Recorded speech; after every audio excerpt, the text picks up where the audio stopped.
Good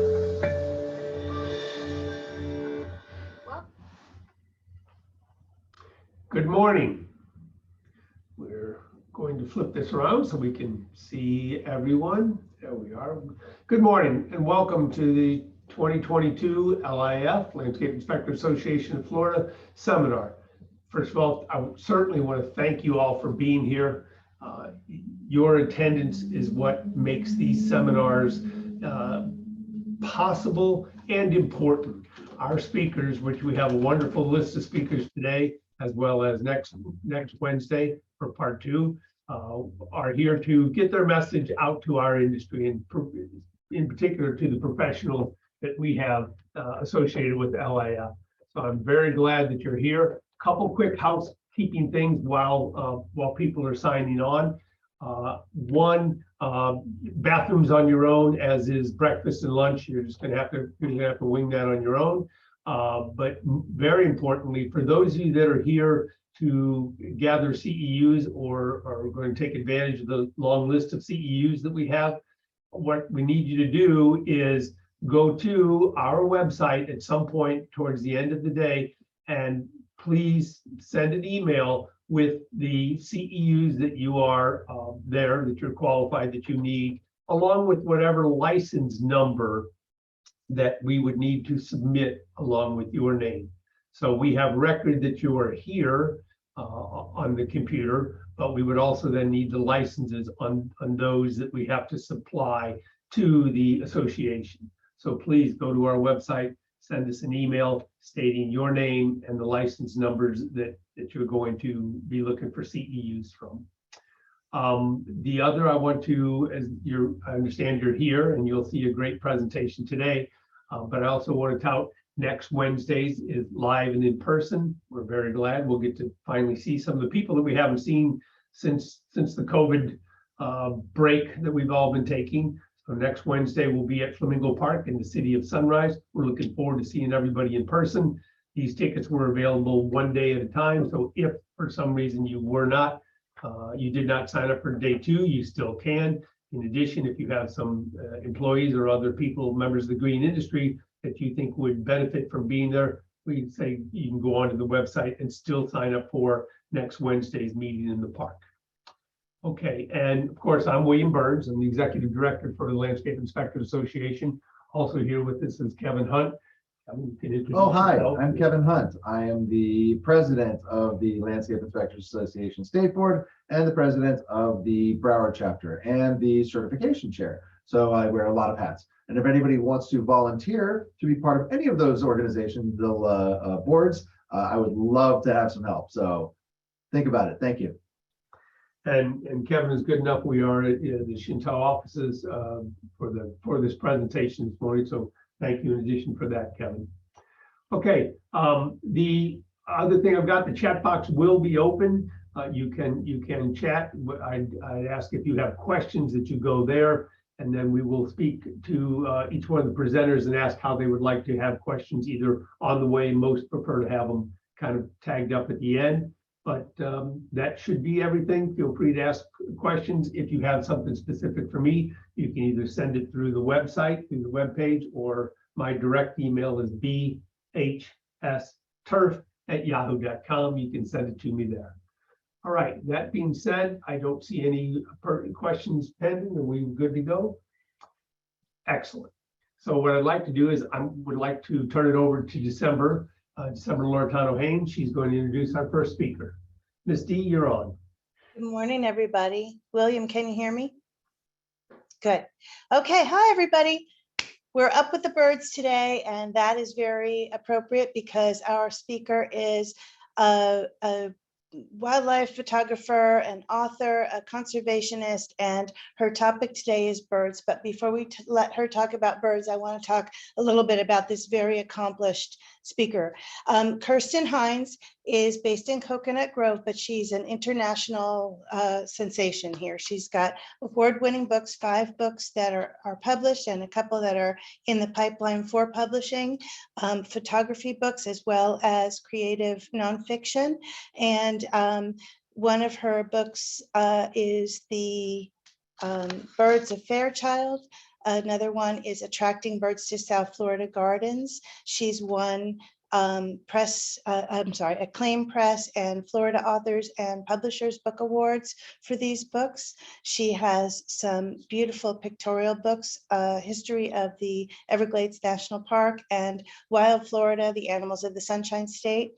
She's dedicated to restoring South Florida's natural areas, and she has emphasized this with gardening books. Greening the urban corridor of Florida is an important conservation topic in Kirsten's biography. She is also a co-author of a resource that many of us use online, Natives for Your Neighborhood. Her images have been featured in many publications nationally, internationally, and she is also a member of the board for Audubon Florida Tropical Audubon Society chapter. Without further ado, I would like to introduce Kirsten Hines to speak to us about bringing birds to Florida. Thanks, Kirsten. Thank you so much. Let me first try and get my screen share, make sure we get that organized. All right. Is that looking good to everyone? I don't see what you see. Yes, we see your first slide and you're ready to go. Perfect. Thank you. So thank you for that introduction. And I also want to thank William and Bill for inviting me to be here today. It is truly, I'm pleased to be able to talk to this audience in particular because the future of Florida's landscapes really lies in your hands, and you have such a great opportunity to influence what happens. And right now, I think we're at a really important point for that. So before I get too far in though, let's see here, next slide. That work? No? Let's see. There we go. Okay. So before I get into the details, though, I just want to tell you sort of where this information is coming from. I am indeed a biologist by training. I'm a herpetologist, and a lot of this content is coming from a couple of books that my husband, who's an ornithologist, and I published several years ago.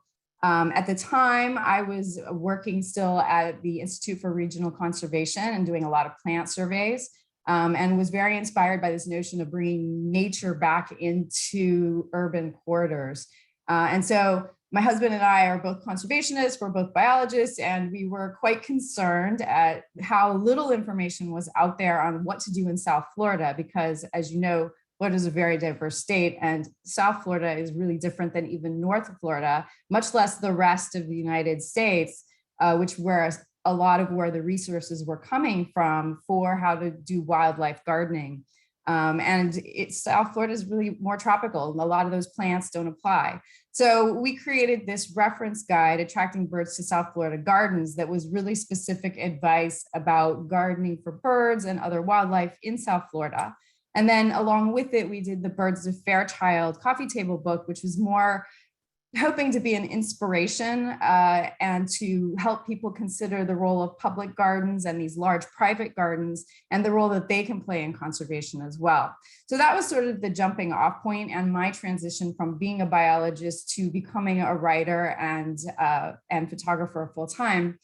And the other piece where a lot of this information is coming from now, I've just spent the last 3 years working on a coffee table book, Wild Florida, Animals of the Sunshine State, for the University Press of Florida, and also a field identification guide to the birds of Florida, both of which are not quite out yet, but will be next year.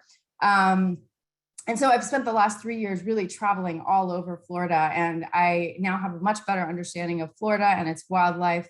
And so hopefully I'll be able to bring some of that information to you today as well.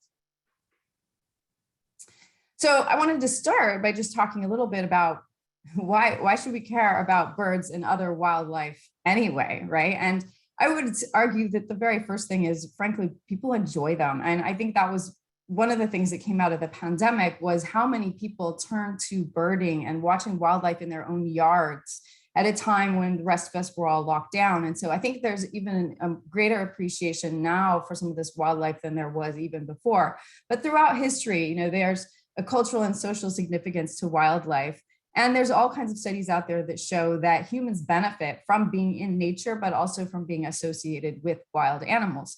So there's that piece that I think is a very important piece that shouldn't be forgotten. But also there's economic value to birds and other wildlife as well. It's been shown that property values increase if there is habitat for wildlife in that area, either on the property directly or nearby. Florida benefits from wildlife tourism. We have a lot of people come down to see our unique assortment of animals. Most of the food that we eat has been pollinated by insects. So wildlife is important from that perspective as well. We eat the honey that they produce, and there's of course all kinds of other products that are derived from wildlife. So there's an economic component as well. And then of course, there's a whole slew of ecological services that wildlife perform, particularly when it comes to pollination and seed dispersal, forest regeneration. And I would argue though that in addition to the wildlife themselves, wildlife needs intact habitat. And that is important also, because if we have intact habitats, that's something that we benefit from as well. And I'm thinking about Hurricane Ian and all of its awfulness for the people in Southwest Florida at the moment. And, you know, if we have more intact habitat, we have a better chance of buffering against these storms. And we're looking at seeing more and more bad storms like that coming in the future. So I think, you know, in addition to the wildlife itself, what the wildlife needs really is also what we need. So it's an important consideration in landscape planning. Now, of course, in Florida, we are blessed with a huge diversity of birds, a lot of which you cannot see anywhere else. Our burrowing owl is special. We have a Florida scrub jay there on the bottom that is our only endemic bird, full species. The rest are subspecies. But we have a huge diversity, and that's part of what draws people here. But unfortunately, all across North America, the bird populations have been crashing for quite some time. This shows you that we've lost nearly 3 billion birds since 1970. And sadly, this is a trend that isn't just with the birds, and it's not just in North America, but if you include mammals, fish, amphibians, reptiles, there's alarming declines worldwide right now. We're kind of facing another extinction event is what keeps being said. And again, we have a lot of Florida specialties here. But I suspect this trend would be even worse if we included all the invertebrates. So it's something we need to really be paying attention to. Does this work? There we go. Okay. So in Florida, the good news is about 30% of our lands are in conservation, which is wonderful. But I can tell you, after spending 3 years of driving all over the state to take pictures for my upcoming books, it's not really enough. There's a lot of gaps between those. And if you look in the center of the state there's huge swaths that are pretty much developed already. And I think one of the things that was most impactful for me was my very first trip up to take pictures for these books. I went all the way to St. Mark's National Wildlife Refuge, kind of in the armpit of the Panhandle up there. And I decided I was going to just drive all the way down the coast in the small roads, not take the big roads, so that I could really see what we've got in Florida. And, you know, at the beginning, it was all natural areas. It was beautiful. There was lots of wildlife, and I was stopping at each and every conservation area along the way. And over time, they were getting further and further apart. Then they were more like islands surrounded by, you know, parking lots and malls, and the wildlife was less and less. So we're already looking at some problems. And if you look at the projected use for 2060, it's even scarier. So one of the good news things is that we have land already protected, and there's a Florida wildlife corridor that has been in the works for a really long time that just got some really good momentum this year and hopefully will come through. But in addition to that overall landscape conservation perspective, we really need to be thinking about what happens in those developed areas. How can we help those? And those areas are particularly important because people are developing our uplands, which is actually a very limited area in Florida. A lot of those conservation areas are protecting wetlands and swamps, which is important. We need those. But what's happening is we're losing some of our critically endangered, frankly, upland habitats. Like in South Florida, where I live, it's the pine rocklands, but also in the Central Highlands, we're losing sand scrub.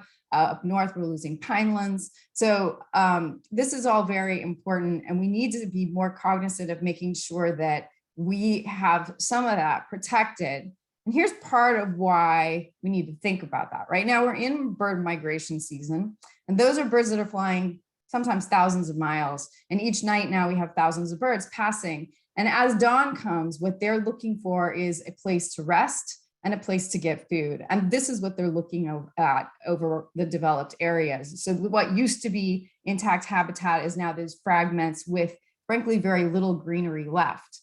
But this is a landscape that we can influence. A lot can be done within even a single yard. As you can see there, there's a huge difference between that house on the left that's primarily cemented over and probably not very good for wildlife versus the one on the right that's been very thoughtfully landscaped with native plants. So if a lot can be done even on one house property, think about what could be done on a bigger commercial site or in a city park. There's a lot of room for us to change that aerial and to introduce areas for wildlife that we can coexist, people and wildlife, birds, other animals as well. So this is where our opportunity is. And so what I want to encourage you to think about is this concept of landscaping naturalistically. The idea basically, it's not a new principle, but the idea is that we take lessons from nature, from ecology, and we try and bring those into the human developed areas. And so you want to have a lot of diversity, both in plant species and structure, and make it places that the ultimate goal is so that birds and other wildlife, frankly, if you are working for birds, you're also working for all wildlife. You want to ensure that all throughout the year, there are flowers, seeds, nectar, all of their needs are met throughout the year by this cycle of plants that can be provided through diversity. And especially in Florida, even our coldest sections of Florida, they don't freeze, right? So we have plants all year round that are providing food for our wildlife. And so it's really important. A lot of people think, oh, I'm gardening for birds, so let me just stick out a feeder. But especially in Florida, it's not about those feeders. It's about the plants that you have chosen, because the fruits, the insects, the nectar, the pollen, even the lizards that live in those plants are providing food for other animals. In fact, if you want to start thinking about it, it's not really gardening so much as insect farming from a bird perspective. Migratory birds in particular eat a lot of insects. That's what they're looking for. They need that protein boost for the big journey. And so several years ago, there was a huge infestation of a new whitefly on gumbo limbo in South Florida. And a lot of people were talking about getting rid of gumbo limbo trees. And, people were going to all kinds of drastic measures to take care of it. The fact is, in my yard, I didn't do anything, and the birds took care of it. And I had more warblers in my yard than I've ever had before. So it's really insect farming is what we're trying to do if we're thinking about this from a bird perspective. But not all plants are created equal, as I'm sure you all know. There's a tendency in South Florida in particular to do what I call greenwashing, which is it looks really lush, but from a wildlife perspective, it's a desert, right? So all those plants you see on the left are non-native plants. They seem to be the ones that are used a lot in South Florida. And part of why they're used is because nothing eats them, right? But if nothing's eating them, that means there's no insects there. So there's nothing for the birds to eat as well. And so that's part of why they stay pretty, is because they're pretty useless from an ecological perspective. On the right, however, you have this beautiful community of plants that are native to there's different plants, of course, but native to our habitats. And they provide all of the things that our native animals need because they adapted together. So in Florida, what is a native plant is hugely different based on where you are, or what your selection, I should say, of native plants is very different based on where you are. And that's because Florida is stuck to temperate North America, but it stretches down into the warm waters of the Caribbean. So we have both native plants and animals that are from the tropics that came up from the warm weather, often brought by birds, things like cinnamon bark is a tropical plants. And southeastern Florida next to the Caribbean is, not surprisingly, our highest, southeastern Florida and the Keys is our highest diversity and density of tropical species. And in the north, believe it or not, the Panhandle is a hotspot of temperate diversity. I mean, we're talking that's special, not just from a Florida perspective, but from a North American perspective. That's how much diverse temperate zone species there are there. So depending on where you are in the state, your selection of native plants is going to be very, very different. But one of the benefits of these different species is they provide different things. So the temperate zone plants that have come down from the north, they have brought their communities of insects with them. So for example, Spanish moss, live oak, each of those hosts hundreds of insects. And they brought them in with them. And so this is great for our migratory birds. Most of our tropical native plants, like the Simpson stopper, if you pay attention to those, they have bird-sized fruit. And that is not an accident. That is because the birds brought their favorite food with them as they were migrating. It traveled in their guts, and they delivered it to Florida's shores. And that's how we got our community of tropical plants primarily. So that gumbo limbo you're looking at there is actually a picture that I took in Guatemala. So they're seeing gumbo limbo, all of these species in Central and South America, in the Caribbean, and on their way back, they've brought those seeds, and now they're able to eat their favorite food in Florida as well. So both of these play very important roles. And like I said, depending on where you are in the States, you're going to have more or less tropical versus temperate. But the point is a native plant is going to be providing the best for our native animals. Now, that's not to say that non-native plants can't have a role in a landscape. Some are beneficial even to wildlife. Our fruit trees, for example, have insects that they can eat, and often they can eat those fruits as well. Citrus, we have a native citrus, so that's even related to our native plant and has an insect population that matches our native species or is shared by. And actually what that grackle is doing there is grackles use the citrus rind and the juices that are coming out of it as a protection against parasites. And so he's actually getting the zest there essentially to spread through its wings to protect itself from parasites. So that's another benefit. A lot of non-native plants actually will provide structure. Some of them, like bougainvillea, are particularly good with all those thorns. They're good at protecting nests and providing refuge against feral cats. But by and large, most non-native plants are not providing very much from an animal perspective.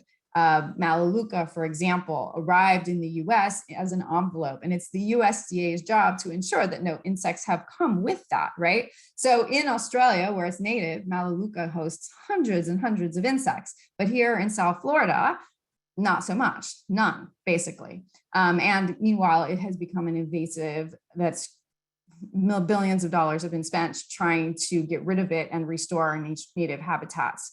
So by and large, you want to think about non-native plants as being there for us, for people. And so maybe you love the flowers of Royal Poinciana, or maybe you like a particular fruit, but think of them largely as plants that are there for our benefit. And use them sparingly. Make the core of the landscape native plants, and then embellish with these more statue-like plants that may or may not have much wildlife value. And of course, you, I'm sure, are already all aware that invasives are a huge problem in Florida. And so those you want to avoid, remove them where you find them, get rid of them. Part of the problem with some of them, like Brazilian pepper, is in fact the birds really like the fruit, and so they spread them. And if it was just a matter of feeding the birds, that would be fine, but those plants then get into our natural areas and take over.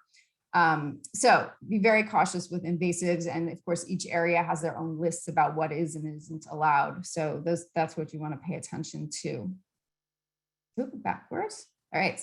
So in addition to having a diversity, lots of different types of native species of plants in your yard, you also want to be thinking about different plant sorts, right? So each of these different types of plants has a very important role for wildlife.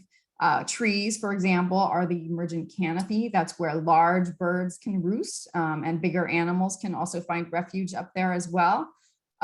Shrubs are where the bulk of birds spend the bulk of their time. They're feeding in there, they're flitting in and out, they're finding refuge. So shrubs are incredibly important for that perspective. Vines, they fill in spaces that wouldn't otherwise have animals, and they can, have plants, I'm sorry. And they can provide food, insects, some thorns for protection. The vines have a specific role as well. Border plants, these short statured plants, they often play an important role in connecting different types of habitats. So for example, the shrubs versus a lawn area. So they too are very important. And epiphytes, we're very lucky in Florida, even in the northern sections, to have epiphytes.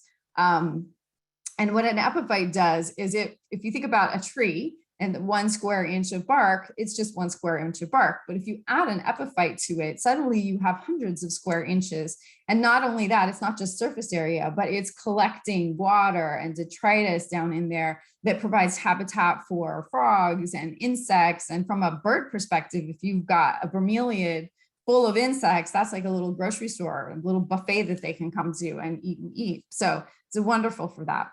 And then of course, having meadows, essentially. If you make a diverse lawn, you're emulating a meadow, and there are all kinds of species that require that as well.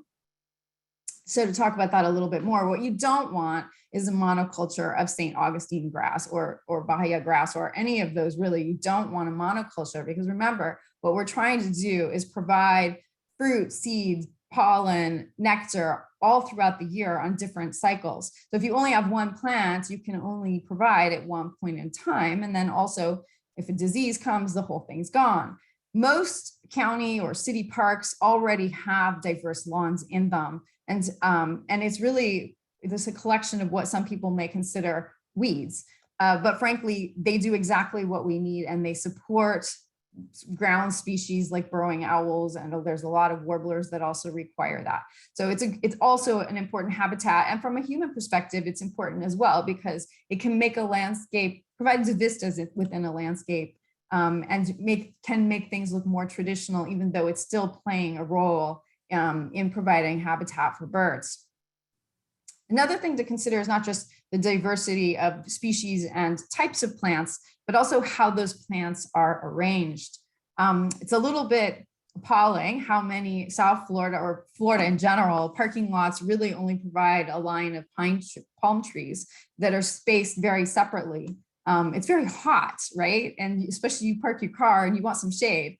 And I've recently heard about a very saddening situation in Palm Beach, where a development was able to convince somebody that there are live oaks in the parking lots were taking up too much space, and maybe they were diseased. I don't know what the reasoning was, but they were able to switch out these wonderful old trees that have these huge canopies that have a lot of wildlife value for a whole string of single palm trees like that. So in general, just having a single plant, whether it's an oak or a palm, is not as strong and is not as helpful from a wildlife perspective as having a clumped planting. But a single oak or a single, depending on the species of tree, can provide a fair amount. But the optimal would be what you see on the lower right there, which is emulating a forest edge. It's a series of a whole lot of different species that, again, just like that lawn, is going to be providing different types of seed and pollen all throughout the year. And also provides spaces for the animals to get in and out, flit, hide. And from an ecological perspective as well, this is a stronger against storms and other detriments than just having a single tree standing on its own. It can withstand hurricanes and so forth much better. Now, birds and other wildlife, we have no lack of fresh water in Florida, but nonetheless, if you add that to a landscape, you will be supporting a whole lot of extra animals as well. And again, the more diversity you can get in there, the better. And so having a water feature also provides another element of diversity from a structure perspective. But what's not particularly helpful in Florida in general, particularly South Florida, is to have this pedestal style bird bath.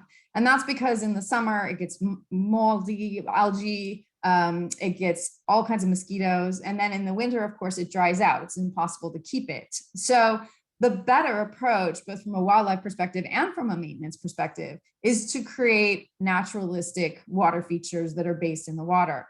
Based in the ground. And that can be as simple as just lining a hole with plastic with drip irrigation. That water hole on the top is one that we had in our last yard. And it was very low maintenance, easy to set up, low cost. But we put a bunch of native plants in there, And as you can see, the birds were coming and using it. The one below is a slightly more complicated South Florida. Also, you can see the limestone based water feature. But again, native plants, and very key, you add mosquito fish because they will take care of the mosquitoes. And so you need a filtration system or at least some new water coming into the system, preferably not chlorinated.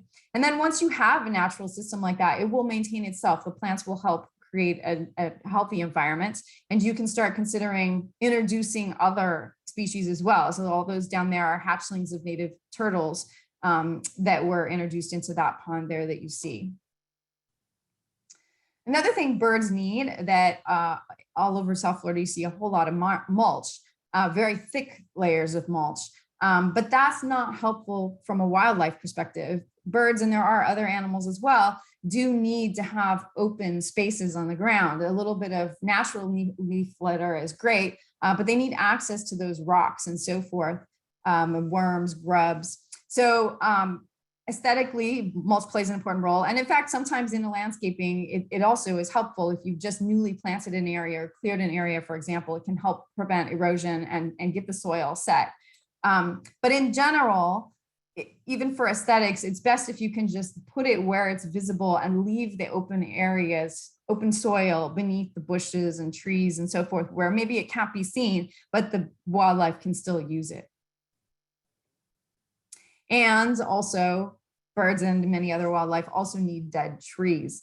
And I know when hurricanes come, the norm is to get rid of all of those for a safety perspective. And certainly there are some places where you really can't maintain dead trees. But if you have a mixed planting, you can have dead trees that are in the center of that are providing wildlife benefit without necessarily destroying the aesthetics of a place.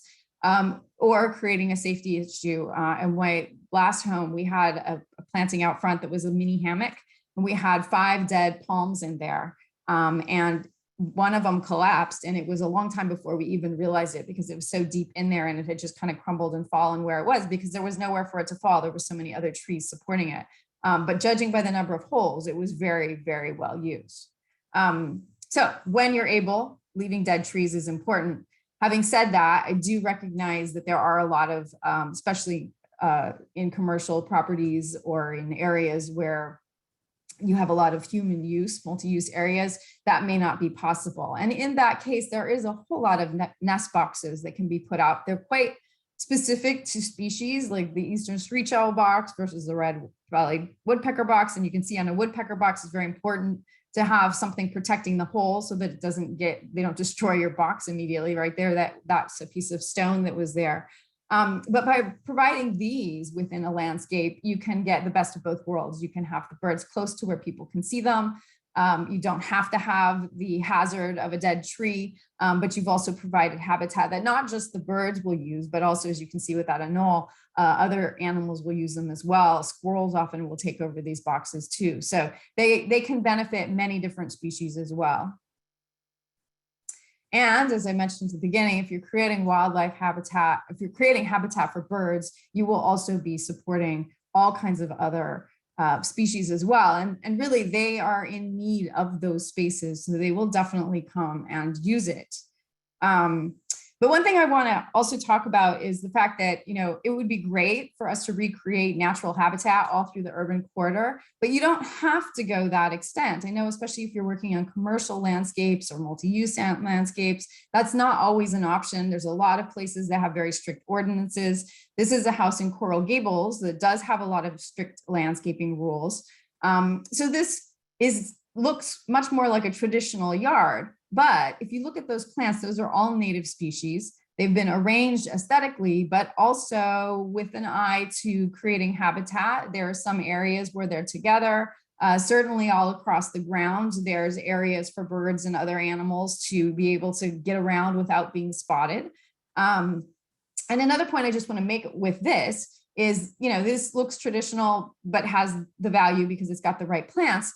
But also it's been brought to my attention that, maybe landscapers, professional landscapers and gardeners wouldn't necessarily like this idea of native landscaping because there wouldn't be anything left for ongoing business. But the fact is, this is a yard that needs ongoing care.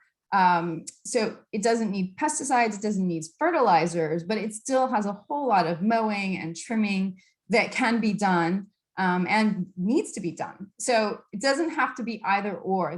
There's a lot of overlap to have wildlife benefits, but also still have a more traditional looking yard that still requires a fair amount of maintenance.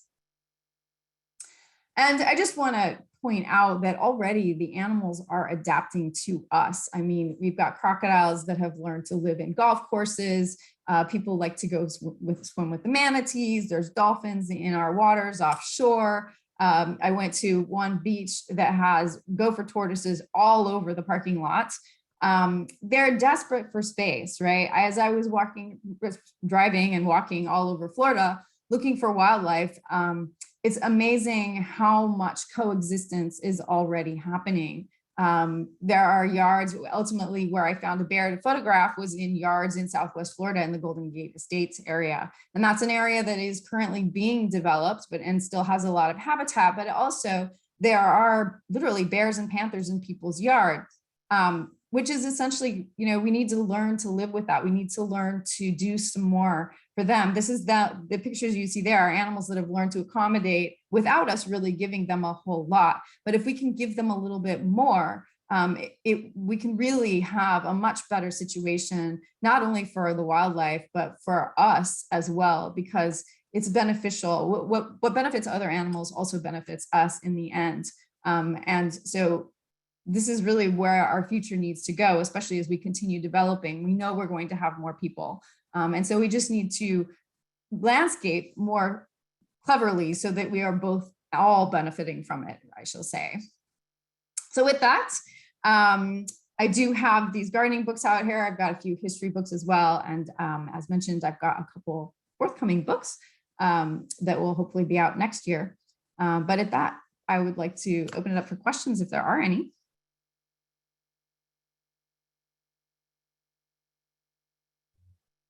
I don't see the chat. Is that? Yeah, that's what we were looking. And some of them, of course, because Kristen, you being up first, where there are people trying to get signed in and all. So first of all, thank you very much. Excellent presentation, of course. But secondly, Kristen, I guess my question is, with the large number of bird loss that you cited before,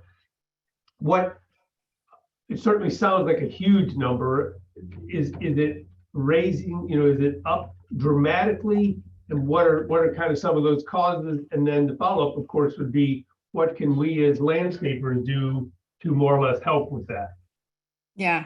I mean, since the 1970s, really, I think all animals, including the birds, and maybe people just weren't paying quite as much attention before. Mm-hmm. We're much more efficient at capturing data than we were before. We have eBird now, which means anybody who's out birding can be contributing to our scientific knowledge. So part of it is there's a lot more knowledge, but I think also part of it is that, we've kind of hit this point. And so there have always been losses. I mean, not always, but there's been losses for quite some time now as the environment's been shifting. But since the 1970s, it's become really dramatic, and it's across the board. We're losing common species. We're losing, specialized species. And Florida has a lot of specialized species, especially. So yeah, there are huge declines, and it is very worrisome. And part of what's worrisome is this loss of common species as well. And what can we do? I mean, the biggest thing is to create habitat, because habitat loss, I think, is driving a lot of this. And especially in South Florida, we have a lot of really, really special environments that occur nowhere else. Our Central Highlands are unique, the sand scrub there, the pine rocklands, even the pinelands of Northern Florida, they're the same that you have across Southeastern United States, but even all over the Southeastern United States, they're declining. So habitat loss really is the biggest driver, I think. And of course, pesticides, there's a lot of use of pesticides and spraying for mosquitoes. So if we do natural landscaping, we are kind of hitting all of the things that can be hit, right? So we are getting away from those chemicals that have these adverse side effects, killing off insects, which of course the birds are eating. But also then we're providing the food that these animals are looking for. So I would argue, protect what we can of remaining intact habitat, particularly the specialized ones, and in Florida, particularly the uplands, because that's what we're losing most rapidly. But then, creating these naturalistic landscapes and situations where even if it looks like just a traditional yard, it's still providing what birds need and other animals need as they're passing through. Excellent. And then there are some questions from the chat, and Kirsty McCullough was asking, what species of native shrub would be most beneficial for a home landscape? I mean, so, again, it depends on where you live in Florida. And, South Florida plants best, but, one of the things we did in our gardening book was to try and come up with the lists of the best trees and the best shrubs and so forth. And I would say, in terms of trees, pines and oaks are among the best. In terms of shrubs, again, my knowledge is mostly South Florida. I know there's very different shrubs up in northern Florida, but firebush is really great for pollinating, like hummingbirds and other insects. It's a wonderful bush. Cocoa plum is another one that's good because it's got both fruit and it's got all kinds of communities of insects and lots of good places for things to hide in there. So those are two good South Florida ones. And then, Kirsten, I know you had said prior that one of the best things to have in a landscape is a dead palm tree. I do recall that. Yes, no, for sure. And actually, in terms of the bushes, another really good one is if you can have a mixed shrub of stoppers. There's many different types of stoppers. If you can include, the red, the whites, red berry, Spanish, if you can mix all those together and do hedge them. I mean, it's not bad to trim them back, because if you trim them back, it makes them thicker. And so those are some of the best for nesting birds. They really appreciate that. So that's another really good one. If you can do a mixed hedge of that and go ahead and don't be timid about trimming it, because the more you trim it, the thicker it'll be and the better it is for the birds inside to find good protection. So you think, are we primarily looking to house the birds in some of these, or are there other plants that would attract insects, just like we mentioned about the dead palm trunk, to provide them housing and other insects to feed on? Yeah, well, the stoppers do that as well. So the stoppers have those bird-sized berries I was talking about.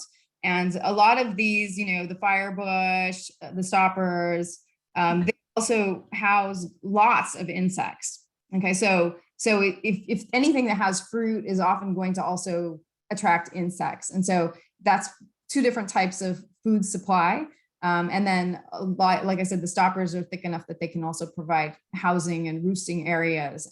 But that's also why you need some of these bigger trees, right? Because you need higher roosting areas and larger sprawling areas for birds like the bald eagle or ospreys that need this higher, bigger space with stronger limbs to support their nests. Right.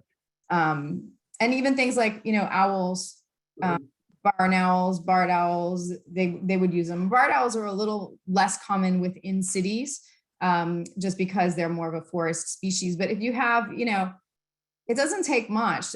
One of the things I did as a biologist was I studied this little rimrock crown snake that's only in southeastern Florida along the Limestone Ridge into the Keys. And I spent 2 years searching for this thing, and I only spotted it twice, but both times it was on a natural area that was less than an acre. So those little tiny patches of habitat really matter as well.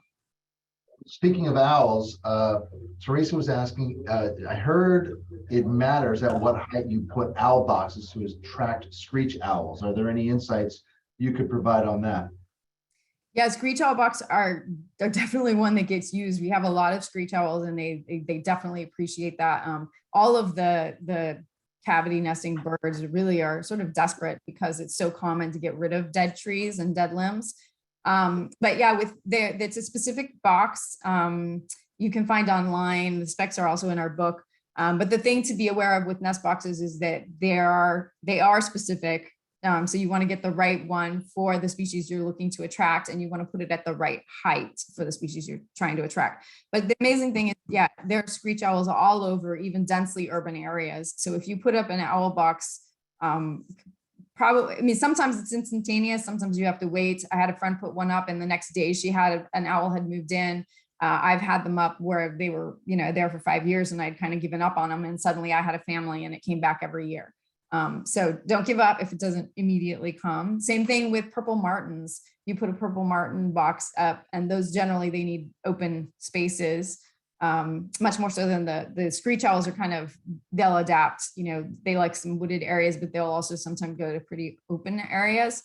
But the purple martins really need some open space. And if you put up a martin house, it may take a few years, because what happens is the colony gets large enough that it populates its entire area. It gets too big basically for the house it's already in. And then scouts go out and start looking for new ones. So it can take time for some of these to move in, but sometimes not, because there are a lot out there and there's not a lot of habitat.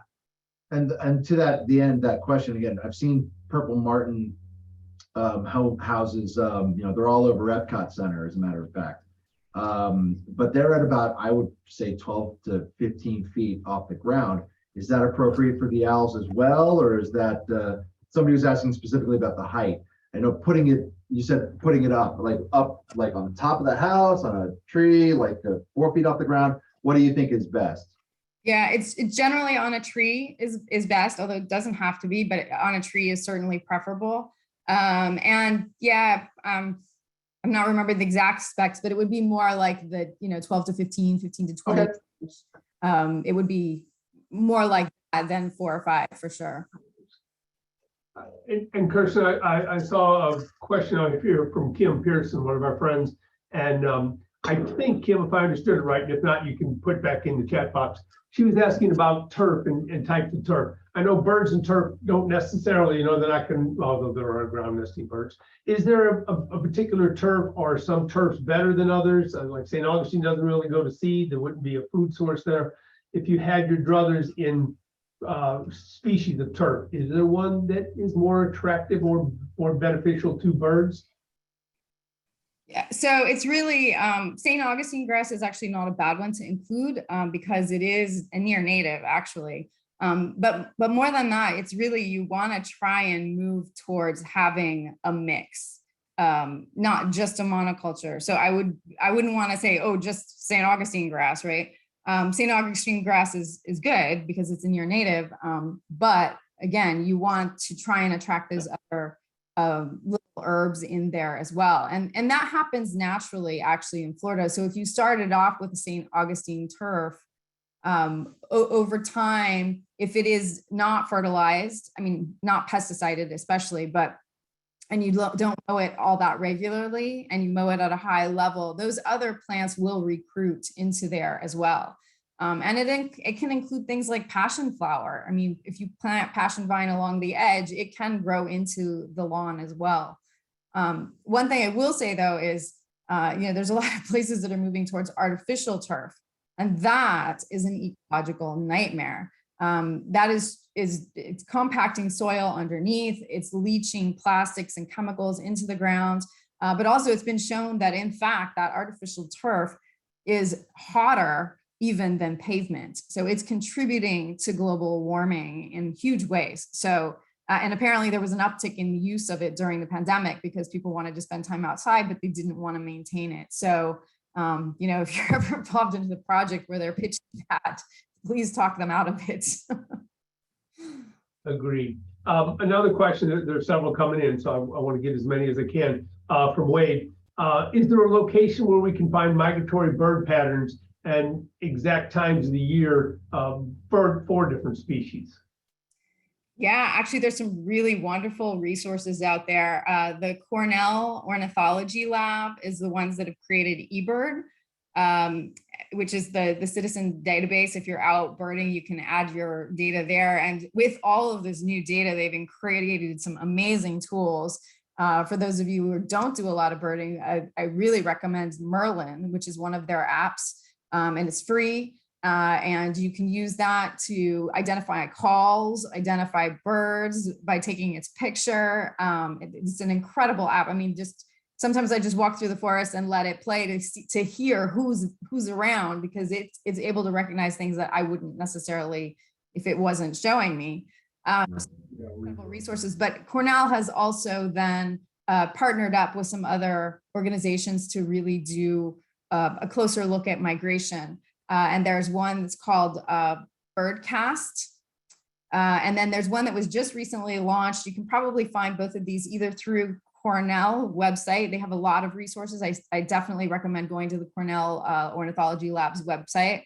But also they've just launched something that was a partnership with like 8 or 9 organizations. And I know Audubon, National Audubon has that on their website as well. It is the most incredible bird. And unfortunately, I just saw it yesterday. So I don't have the website on the top of my head, but it's just now being promoted. So I'm sure if you go to Audubon or the Cornell Lab, you'll see a lot of press about it, but it's really amazing. You can track individual birds either by species or overall, and they can show you the individual tracks of birds that they are monitoring, like individual birds, or you can get the overall trends. And Bird Forecast, what that does, Birdcast, it's looking at radars, weather radars, and it's predicting when birds are going to be in an area, and it can tell you if, okay, tomorrow is going to be a really good bird day, so check out your areas. So both of these are amazing tools if you want to get out there and see birds.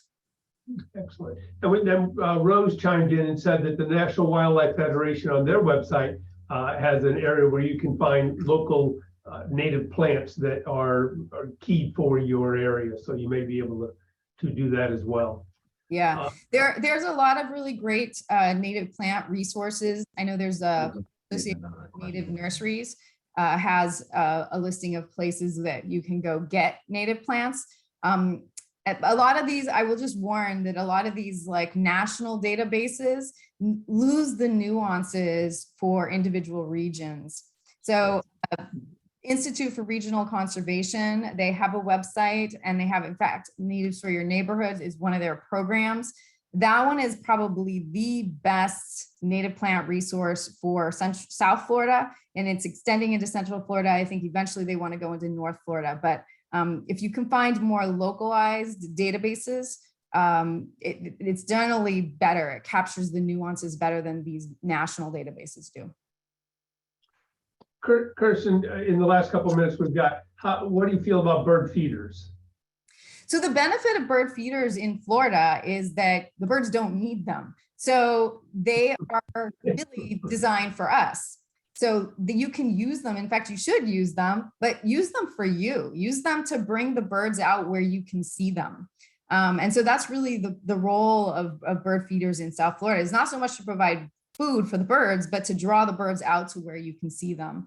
If you want to avoid rodents, then don't leave it out overnight. Put it in just day.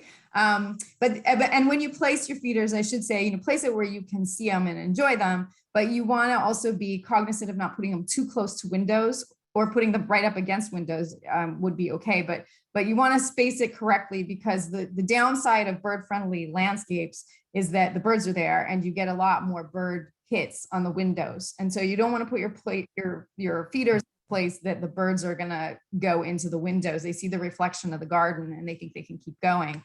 Or make sure that the windows near the feeders have decals to prevent bird hits.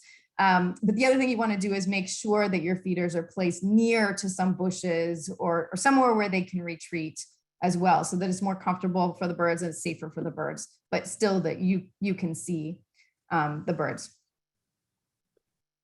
Fantastic, Kirsten. I thank you very much. We will put your link to your web your web page, because I've seen so much good information on there, and obviously you are a wealth of information.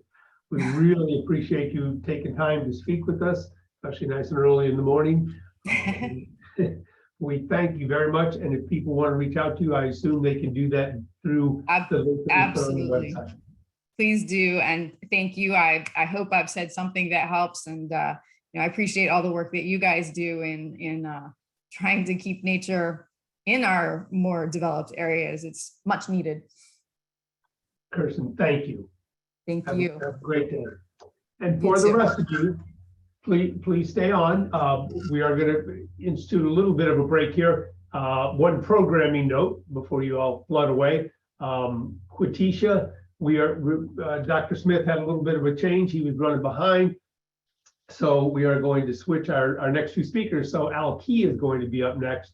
So Quatisha, please chime in and acknowledge, because you will be introducing. For everybody else, you get a whole 6-minute break. Please be back on top of the hour, and we will proceed with our next speaker. Thank you all.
Right. Okay, I think we're back on. Did we hear from Quetisha? You still got a minute for everybody else. It's just Quetisha that's under the gun now. Well, speak for yourself. That didn't sound like Alki. Hi, guys. Good morning. How are you? Good morning. Yep.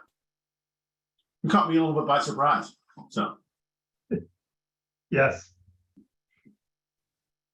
Well, we love to call an audible at 8:45 in the morning.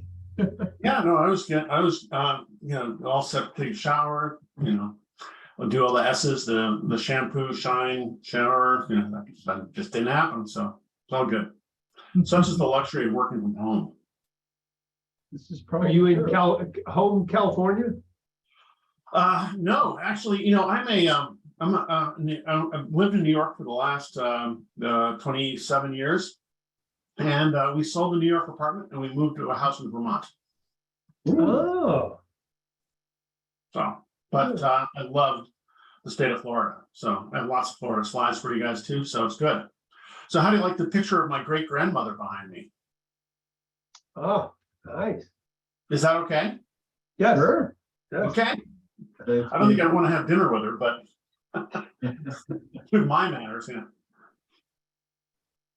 Oh, I'm, Quetisha is on here. Oh, is Mr. she? Burns. Yep. Okay. Appears to be. yes. Oh, Okay, good. Then welcome back, everybody. I think we are on schedule. And as I mentioned prior to the break, Dr. Smith had some, as we've all experienced, had some issues with dropping the children off at school and running behind and traffic and other things. So Al was good enough to step up and switch. So we're going to have our presentation from Al and then Jason next.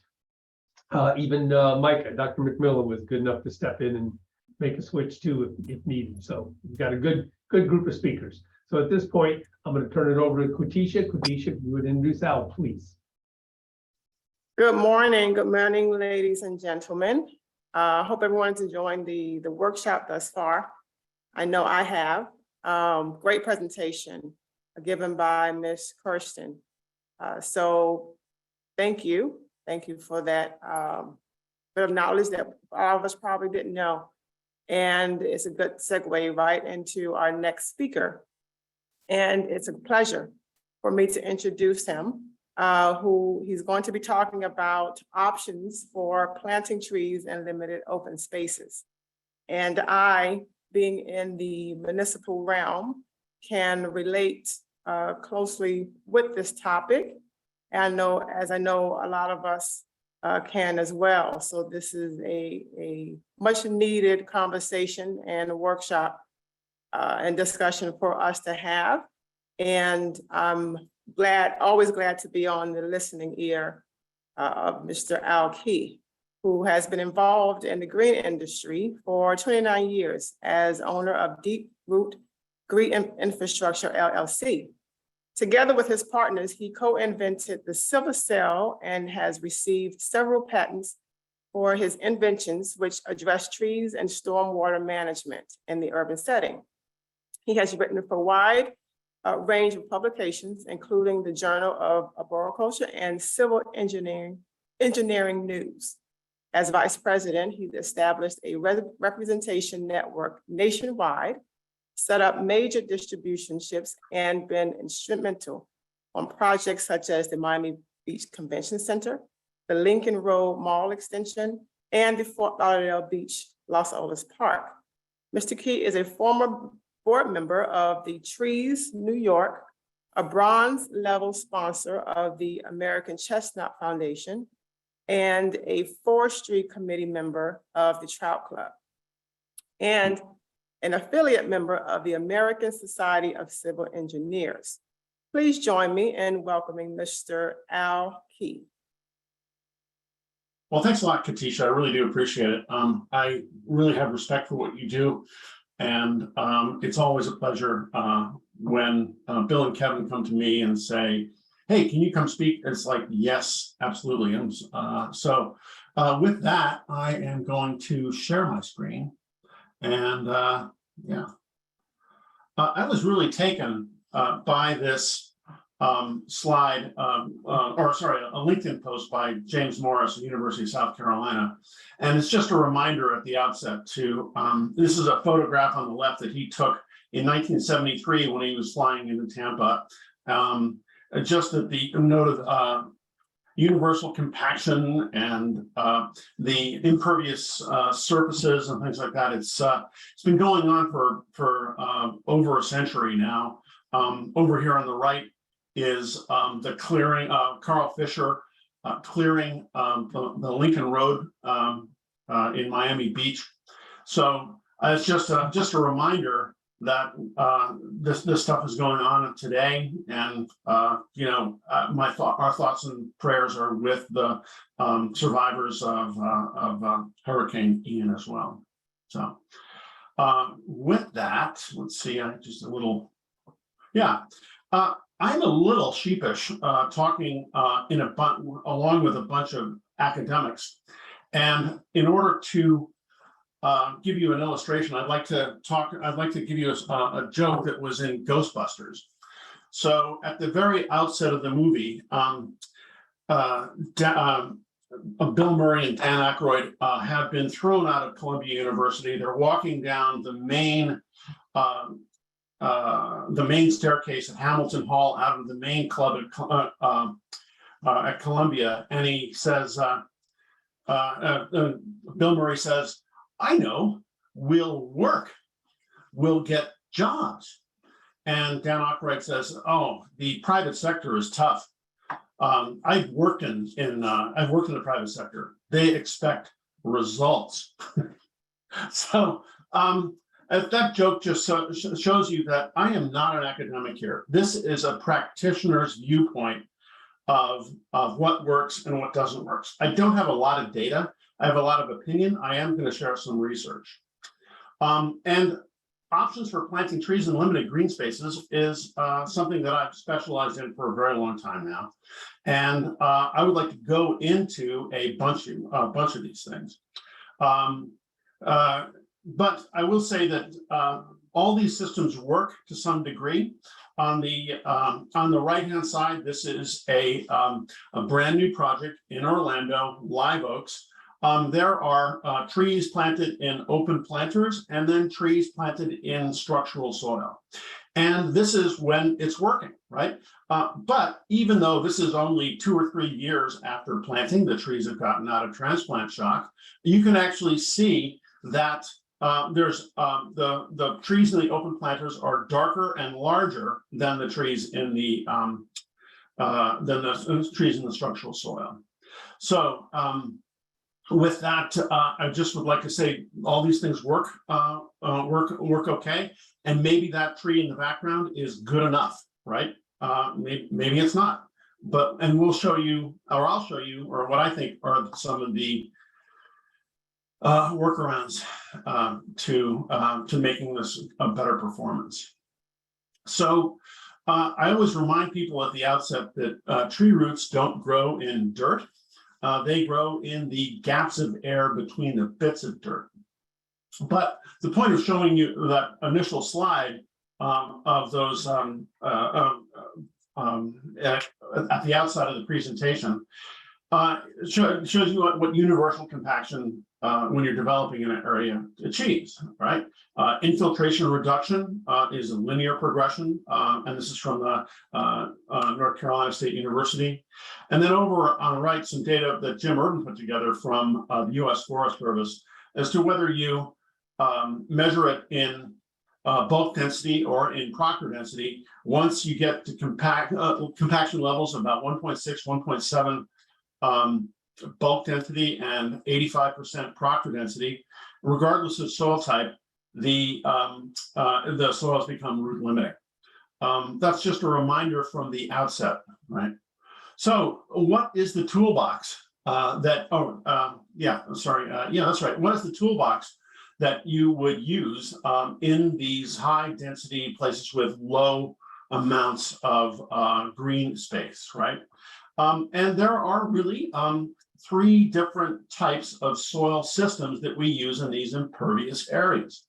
One is custom systems, reinforced concrete, poured in place, precast systems, concrete forming systems. And I'm going to go into each one of these things. There's also soil cells. And I want to remind you of my bias here. I am a manufacturer of soil cells. So please, at the outset, take what I say about these things with a grain of salt. I will try to be as independent and as unbiased as I possibly can be, but you know that's an uphill battle for me. So please take that in mind when I'm going through this presentation. And there are several different types of structural soils going on, and therein lies the toolbox. So we have custom systems for to provide tree soil for people. We have soil cells, which are generally plastic in nature, and then we have structural soils, which are designed to be compacted and allow the roots to flow through them. One thing I would like to talk about is that all those systems underperform loam soil in open planters. All right, this is a survey that we did from we did in Boston after the ASLA show, the American Society of Landscape Architecture show in Boston, and there are 12 projects in here and 330 trees in similar soil volumes. We actually knew the DBH of the trees when they went in because of the survey, and we went back and looked at them.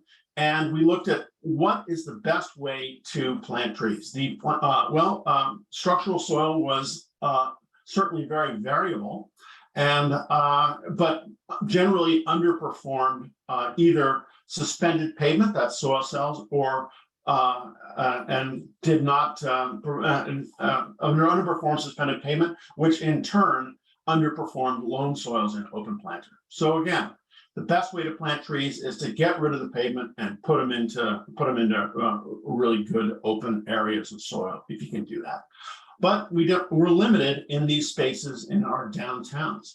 So, and the problem with that is it takes a lot of soil to grow a big tree. And in order to show this, this is the Landscape Architectural Graphic Standards of 2006. And it asks, how much soil do you need to grow a big tree? And the answer is out to the drip line and 2 feet deep, right?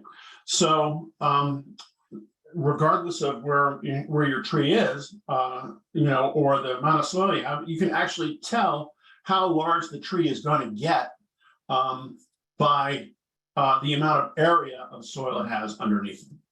So for those cities with a 40% canopy goal, I always make the argument that they also need a 40% soils goal as well, because the ratio of the area to the soil is 1 to 1. There's no question, and that's subtle science. This is not something that's new. What Jim Urban did when he wrote this specification is he referenced an article that he wrote in the Journal of Arboriculture in 1992. And then at the bottom of this, you can actually see a very chart that I think the majority of you are familiar with. This is, let's see, here is the original chart from the Journal of Arboriculture in 1992. There is some variability in this, but generally, the more soil you get along the bottom there, the larger the tree gets. And Jim highlighted this particular, a particular number on here that was easy multipliable and revolutionary at the time, because you get 1,000 cubic feet will get you a 16-inch DBH tree growing 30 feet on center with an overarching canopy. I think that's really cool, but a lot of people go around, there's this myth surrounding this, right? The myth is simply that it takes 1,000 cubic feet to grow a big tree. That's not true in my humble mind, because a 16-inch DBH tree is not a big tree, it's a medium-ish size tree, and has so it's just beginning to give you all the environmental benefits that you would expect with large trees.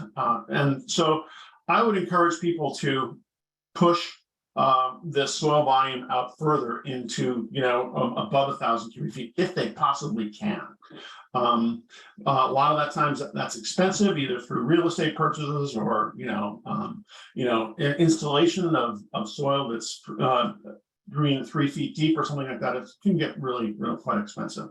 And this chart has spawned scores of soil volume standards around the nation.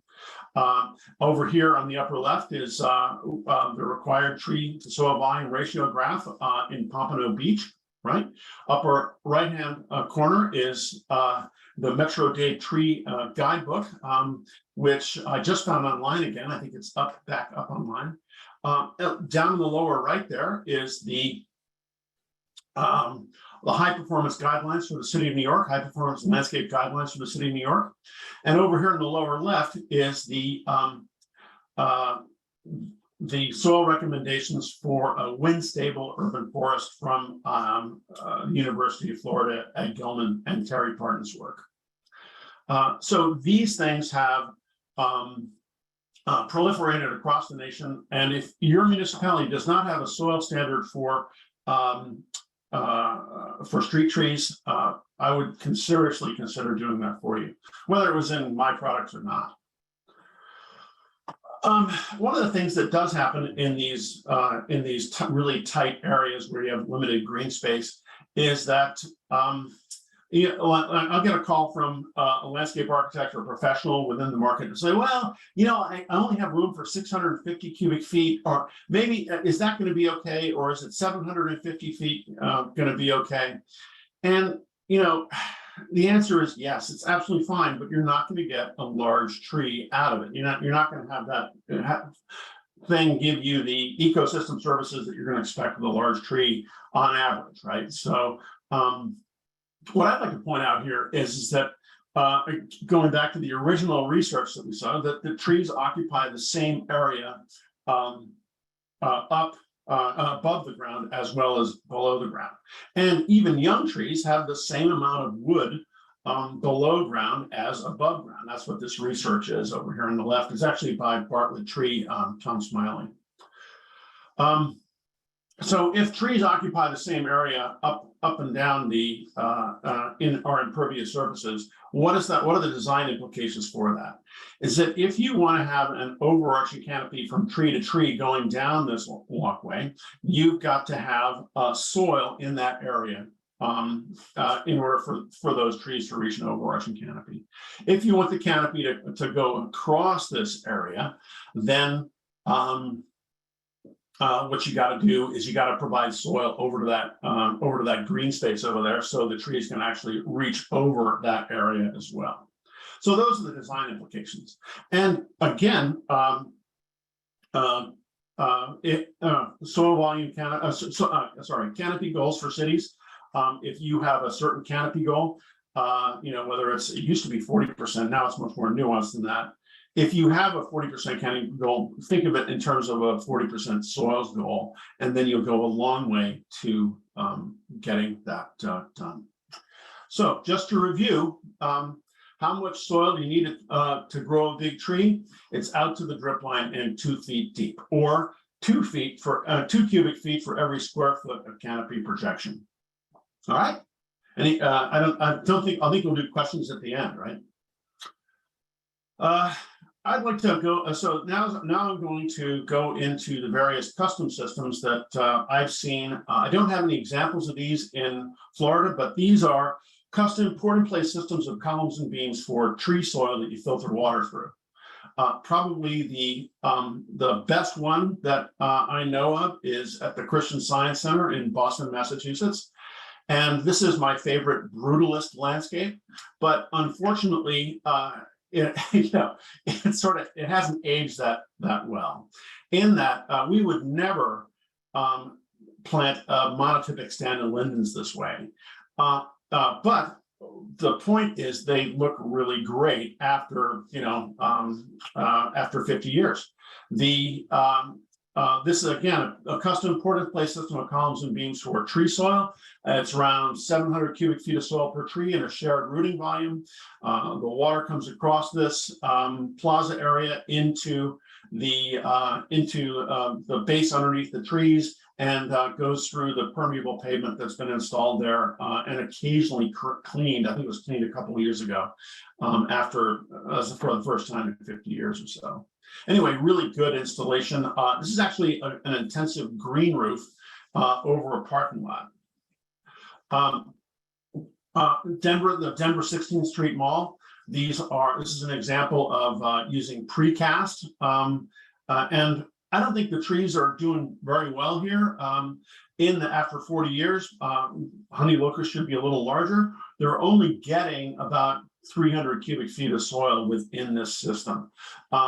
But a very good example of using a precast system in order to get the soil volume that the trees need. The precast system has vents or holes in it, so the trees can get out and explore the soil around there. I don't think there was any particular type of structural soil at that point, but they did need to get soil in the tree. They understood that, so it was actually an Olin project. It was good. It was good. This technique is alive and well. This is the Chicago Riverwalk Theater when they were redoing the Riverwalk in Chicago. A Sasaki design. Again, a custom port-in-place system of columns and beams for, in this case, precast stair members. There are two types of receptacles underneath this thing. There's receptacles for soil. I don't know the actual volume number that the honey locusts get, but there's also receptacles for water reuse. So that whatever falls in the plaza goes into tanks and then is then pushed out into the areas for soil. And I think that they must have at least 1,000 cubic feet of soil, because I know the person who was the local landscape architect there, and she wouldn't do anything less. Great. So now we're going to go over to structural soil and take a look at structural soils. If you had any examples of structural, any of these in Florida, I would be very happy to talk to you about that and see how the ones are doing, how the trees are doing in these particular areas. And a bit of review here, gravel-based structural soil. The most famous one is CU soil. I think this is Nina Bassick's photograph, where there's a load-bearing matrix of soil particles, and there's soil within those. There's plenty of research behind this. This is one of the first projects ever in New York City, where they've actually looked at this over 30 years from 1993, I think, to 2008. I think I was there a couple of years ago. And the idea is that the trees on the left side of the street were in open planters, and the trees on the right are of similar size and in structural soil. The difficulty with this particular thing is that I feel as though it worked for establishment of the trees, but not necessarily the longevity. So there's this park over on the other side, just on underneath this this fence, and of the 30 trees up and down this a couple blocks of McCarran Park, the trees themselves are busting up about half of the foundation to the fence. So 15 of them have shifted the foundation of the fence, and about half of those have been cracked like this. Again, I think that the trees were aided by the structural soil in the establishment phase, but not necessarily the longevity. It's clear to me that the roots are living over on the park side of this, and that's where the trees are getting most of their nutrients. So, I think that, we see this time and time again when you go to this example, time and time again when we go to ISA conferences and things like that. Just take the research with a grain of salt. That's all I'm saying. The main problem with structural soil is that it's a very inefficient carrier of the load. So if you get 1,000 cubic feet of structural soil, then you only get 200 cubic feet of usable soil. So, therein lies its inefficiency. So is this Al Key saying this because he's a sales guy for Silvacell? The answer is no. Cornell has actually come up with this research as well.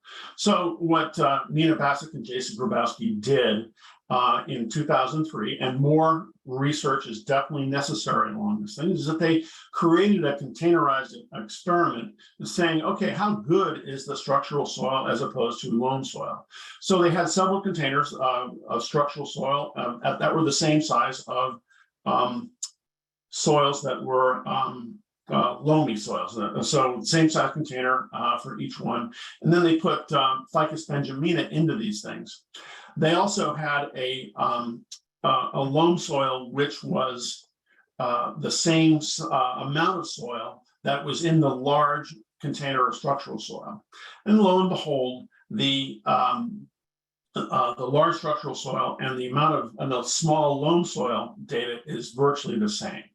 So the large loam soil there outperformed both of them to a significant degree. You can see, actually, this is the leaf count. Absolutely, again, this goes to the point that the best way to plant trees is in large, loamy soils. So, what are the implications for this when you're doing this? If you look at the net soil volume, the price per cubic foot is less in these custom systems like the soil cell systems, that sort of stuff, or in open planters. So the recommendation would be to use the budget number for structural soil, install soil cells, and get a 20% increase in soil volume for the same price. That's essentially what the what I would suggest. We've also gone around and we collect images like this. Structural soil is on one side, soil cells on the other. The same contract, same nursery, same trees, designed as a test, us versus them kind of thing. Lo and behold, on the left-hand side, after 3 growing seasons, this is what they look like. And on the right-hand side, all planted at the same time, all the same tree, all the same nursery. If you have examples of this in Southeast Florida or Florida, I would be also in your debt. I would know that. And this is another one here. As I said, we collect these things. This is not really something you just see in Florida at all, but you can see the early fall color in the structural soil trees to the right. In the middle, there are open planter trees, and on the left are soil cell trees planted in a loamy soil. Same contractor, same contract, same nursery, but different trees. So it's a little kludgy. This is a kludgier than the other one. All right, and then so that's it. So the main takeaway for using these gravel-based structural soils for me is that you got to use a lot of it for it to work, right? Yeah. The other type of structural soil that is prevalent around the nation is sand-based structural soil. Sand-based structural soil is a coarsely graded sand, which the idea is that it acts like marbles in a jar. So the roots can then grow through this between the spaces of the gaps, and you can compact it up to 85%, and it works pretty well.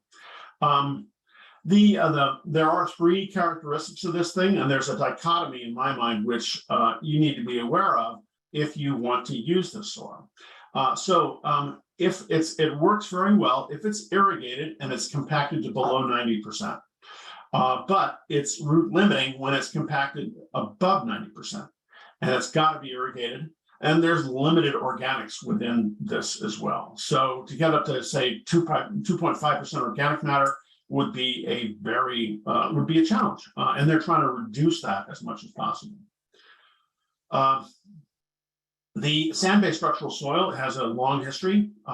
It was pioneered by Els Kronenberg in Amsterdam, and where it worked very well. And there are a number of different reasons for this. One would be that the sand-based structural soil is in Amsterdam is not compacted, or was at this point was not compacted. So compacted to 80%. And movement of the pavement was fine, or it's a less litigious society over there, so people don't sue for trip and fall hazards, things of this nature. Also, the thing about Amsterdam, sand is everywhere, sort of like Florida in that way, but the trees are unirrigated in this case because the water levels here are discrete. They're controlled by dike. So a freshwater lens forms over the salt water, and the trees derive that the nutrients and get their water from that lens. So it works in Amsterdam, and not necessarily in the places that I'm going to show you. I will say that there have been some successful things of sand-based structural soil in the US. This is at the World Trade Center in New York, New York. This is all sand-based structural soil through here, and the trees look great. I will say, however, that the sand-based structural soil, in my mind, does not play a significant role here, right? Each one of these swamp white oaks was in a root ball that was 12 by 12 by 6, or 5, I think. 12 by 12 by 5. Each one of them came in on an individual tractor trailer. Each one of them in the root ball has 600 cubic feet of soil within that root ball. I think the sand-based structural soil is basically irrelevant in this particular case. I think this is a really great way to plant trees, though. And if you have the money and you can do that, definitely do that. This has been heralded as a success. I think it's a mixed bag. This is a much more typical way of looking at sand-based structural soil. This is at the MIT Koch Center, where it shows the true dichotomy of this particular one. Here on the front, over on Main Street at MIT, in Cambridge, Massachusetts, is something that's compacted up 95% and the pavement is straight. Over on the right-hand side, in the back of the place, the trees look great, but it's not compacted and the pavement is heaving. So in my mind, if you want to have pavement heaving going on, and you're okay with irrigation, then you should plant the trees on the left. Because sometimes that's desirable in a older city like Cambridge. They have all those brick sidewalks around there. It's colonial, that kind of thing. People are used to these uneven sidewalks. Just on the right, so just don't compact the stuff up to 95% and expect to get a live tree. The largest installation of sand-based structural soil in the state of Florida is the Water Street District in Tampa. There are blocks and blocks of sand-based structural soil that have gone in to Tampa. They're just finishing up that area now. There is one project with soil cells, and that's the JW Marriott. If anyone goes to Tampa, I can contact me. I'd love to see, the implementation of how everything's working and stuff like that. So this is something for the future that we keep an eye on. If it's successful, We need to research this more, look at it more, and but generally, I think it's going to follow the pattern that we've established of this dichotomy of different types of soil. Great. Then the next one, we go into my biased areas, and that would be soil cells, right? Soil cells are these plastic structures that support the paving up to AASHTO H20 with safety factors. And I'd like to say that it's a very competitive market. There are many of these things out on the market these days, and it's the Wild West, right? I'll try to go through the criteria that you would need to do in order to accept one of these things on a project. But basically, mine there is on the upper left, and you can see that it's designed with water movement and root movement within it. It's the most open one. So I think you ought to use that one as opposed to these other ones. And really, if you want to select one of these things, pay attention to the specifications, right? Each one of these things is plastic and will collapse under a wheel load. So they need a certain types of pavement buildup over the top of them. This one happens to be ours, right? So the most common one is 4 inches of concrete and 4 inches of aggregate with and that meets this AASHTO H20 thing, which is the heaviest thing on the US highway. And it does so with a safety factor of about 2, right? If you want to use another manufacturer or one gets substituted, make sure that the pavement buildup over these things is absolutely taken care of. So there are some ones which are weaker and some that are stronger, and you have to pay attention to the way that the load is dissipated through the pavement buildup so the plastic can actually hold it up. Also, I would caution to say some configurations are untested. If you ever want to accept one of these things, the 16 manufacturers out there, make sure that they've tested it in the configuration that you have. That would be an essential thing as well. There is a problem within this industry as well, is that these things tend to cap, these products are capped and then sifted. They assemble them all and then sweep the soil in. And the research says that that there will be settlement within these systems. I'll go into that a little bit further. Of course, my product, you actually fill it and then cap it. So that's different. So watch out for the cap and sift projects, because you're only getting less soil in there, and you're also screening the soil through these openings at the top of it as well. There's also a risk of segmentation, right? So choose soil cells which have a large, open, and independent architecture. The ones that have many tiny different little holes in order for the roots to explore within there don't really work.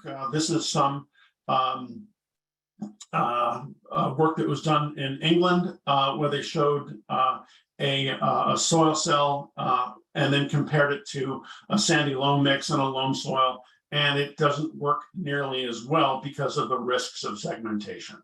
Over here on the left, you'll note that there are no roots within the areas of the openings of the soils. The roots have to find their way through. They don't take advantage of the full volume of these soil cells.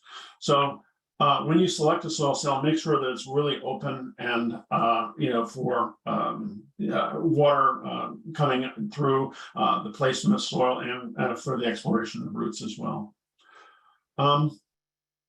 And then another thing that's in the industry, I mentioned it was the Wild West.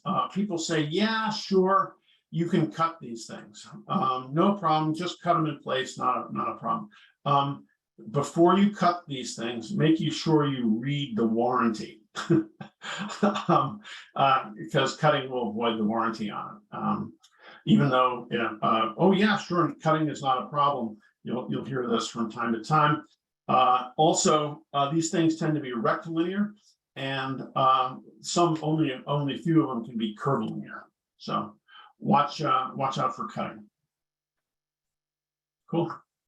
Also, the perimeter treatments are a little different as well from product to product.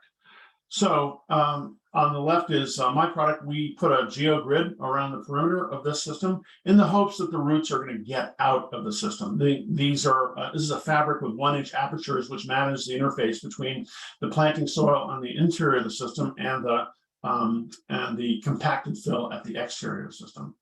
Other systems require that you use a fabric, and therefore just basically negating any chance of exploration around these systems.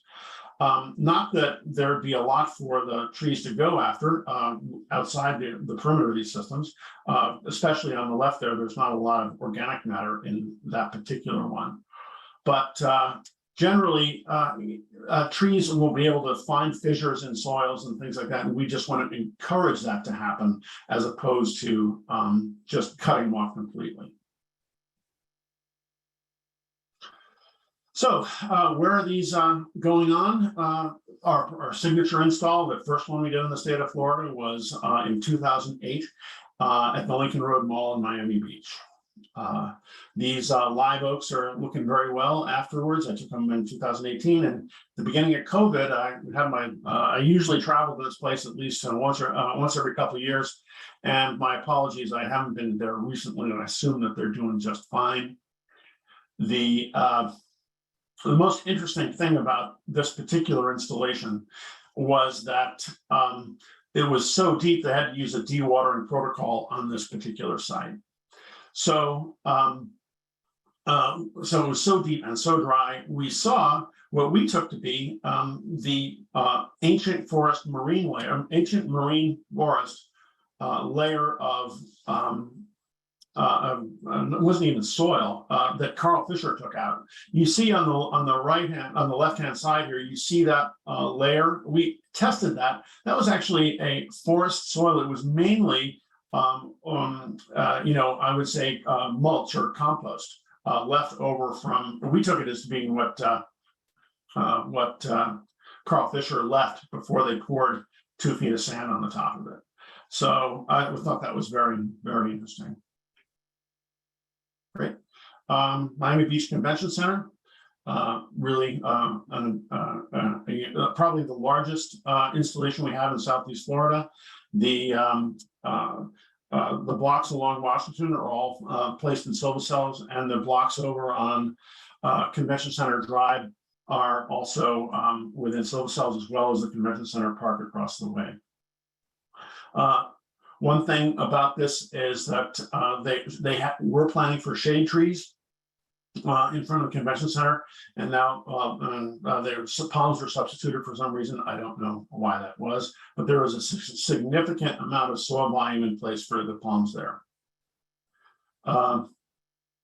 Another good project within Southeast Florida is Las Olas Beach, and these were just a few cells were planted around each one of these palms. But over by the parking garage and the esplanade, that was a more traditional shade tree installation where they put in 1,000 cubic feet of soil per tree in these areas as well. And Katisha, I'm sorry I didn't show any projects from Miami, but I do have pictures of that as well. I think that's coming up. So how do you make the choices between these different systems? I've described to you what they are, and I only know of one study which has been done, which encapsulates all these things, and that is Tom Smiley's work at the Bartlett Tree Research Lab. I would encourage you to talk to Jonathan Frank about this, because it was a comprehensive study of soil cells, gravel-based structural soils, sand-based structural soils, a non-compacted control, and a compacted control.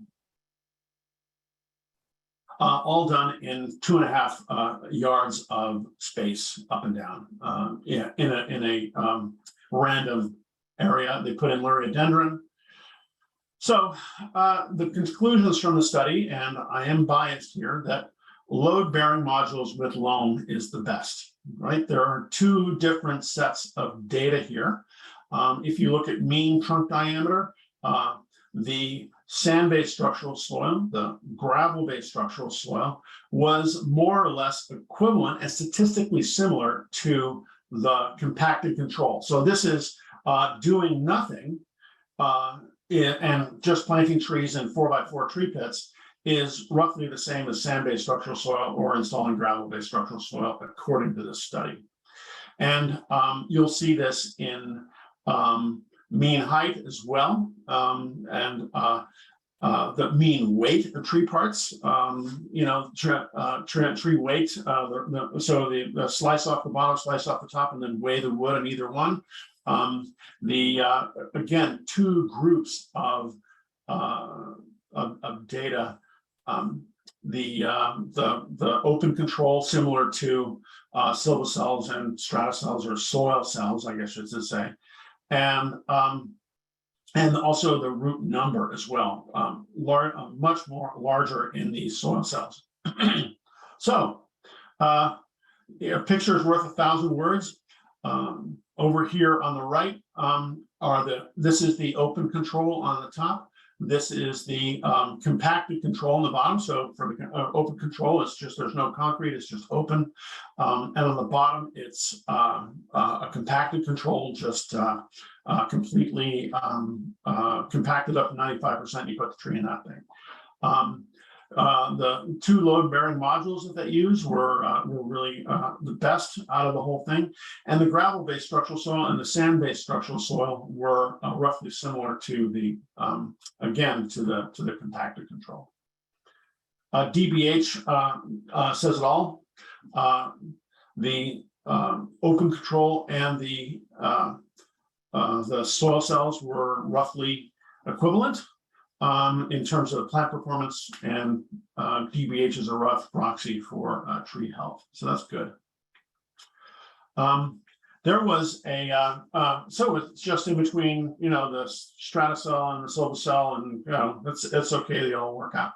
Actually, because of I mentioned this before, because of the cap and fill method that was used to put the strata cells into the ground, they got less soil in from the outset, right?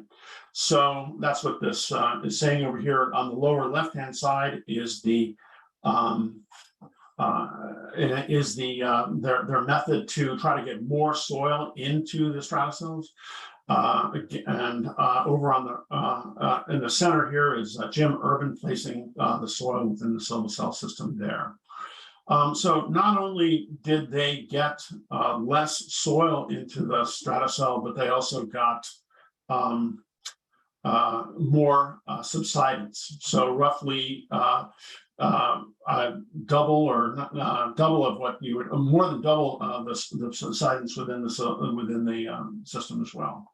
So, but that didn't affect the tree performance in this particular case, and generally, I think it's a is a really good example to say why would I want to go and take the expense necessary to go off and install soil cells everywhere. So let's go into some of the stuff that we've done with soil cells, and I'd like to pose a question here. Is which one of these things is in a soil cell, and which one of these things is in a structural soil, right? Well, the answer is it's a trick question. All right, both of these things are in soil cells. So the question is, what allows you? What causes this? Well, this study over here on the right, or this project over on the right, was there are lots of reasons for it not doing well, including salt, the way it was constructed, the type of soil that was used, etc. But in order to codify this, we've actually gone out and looked at various different projects that we've installed around the nation and internationally on the continent. So we've actually looked at all these things, and there's not a very scientific method here. Where we had a body, we actually went out and looked at the trees. So so here are the survey, some of the projects that we looked at, but in total over 400 trees. So the difference in between Tom Smiley's research and this survey is that the number is so large that you can see patterns within the data. The patterns within the Smiley study were only 5 iterations of each treatment, and it was good that, and you can draw conclusions from that because the data is very similar for over each of the 5 treatments, right? So, but with 400 trees, it's sort of, you can see patterns within the data, and I'd like to share those with you as well. The evaluation process was pretty simple. We walked up to the tree and said, oh, does that look really good? And we rated it 1. Does that look okay? And we rated it 2. We rated it 3 if it was poor, and 4 dead or dying if it was it. So lower numbers are better here. And what did we learn from the study? First off, we learned out that street trees are a much more difficult scenario. Now, there could be a number of different reasons for this, but this data is the data, right? We established a reference rate of 0.5 inches of caliper growth per tree as sort of like the standard way, the standard of how much a tree grows in its DBH per year. And that's what that dotted line straight across is there. Plazas occupy the upper part of this graph because generally they have better plant response. And some of the slower growing ones, like ginkgos, things like that, Stewartia, are not in this, or sorry, still perform better either in plazas than in streetscapes. What are the reasons for this? We don't know, but streetscapes tend to have longer and skinnier soil profiles, so just a few cells between them. And then also plazas, also those will also have salts and other things like a bus stop with people with their dogs and things like that, and plazas less so. But we don't know why this is, it just is. So if we looked at 68 we looked at the diameter increase of these trees, of all these things, is that 68% of them, close to 70%, were at or above the reference rate of 1/2 inch a year. Think of the rings of the tree when it's growing.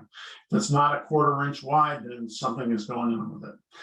20%, 27% grew less than the reference rate, but and then over 11% between hardly growing at all.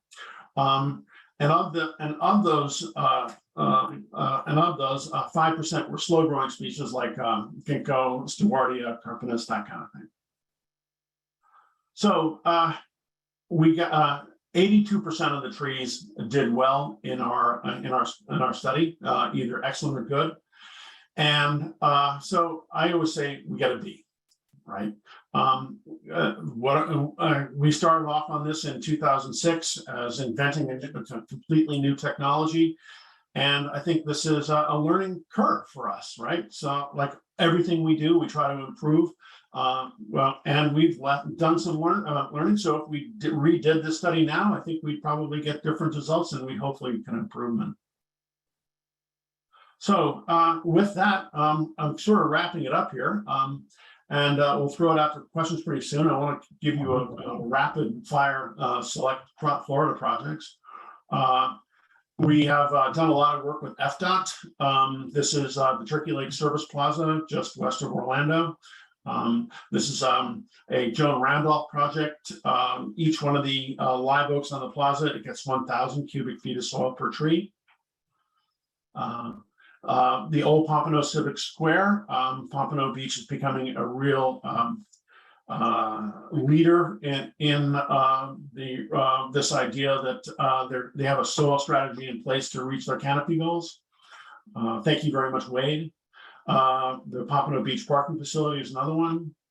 The VA hospital in Lake Nona, Orlando is another one. Again, 1,000 cubic feet of soil per tree. A parking lot in Lakeland at the Lakeland Walmart. And Hyde Park Village in Tampa as well. So, yeah, and is that it? No, just come through. Oh, West Palm Beach at Clematis Street. There are soil cells, several different types all through this area. This is the portion that we did. Espanola Way is another one. Not these large trees at the front, but the ones, the new trees planted back are all in soil cells. A great example of overarching canopy for treated tree is at 7th Street in Pennsylvania, in Miami Beach. And 709 Alton Road. This is one of those things where Alton Road is a state highway.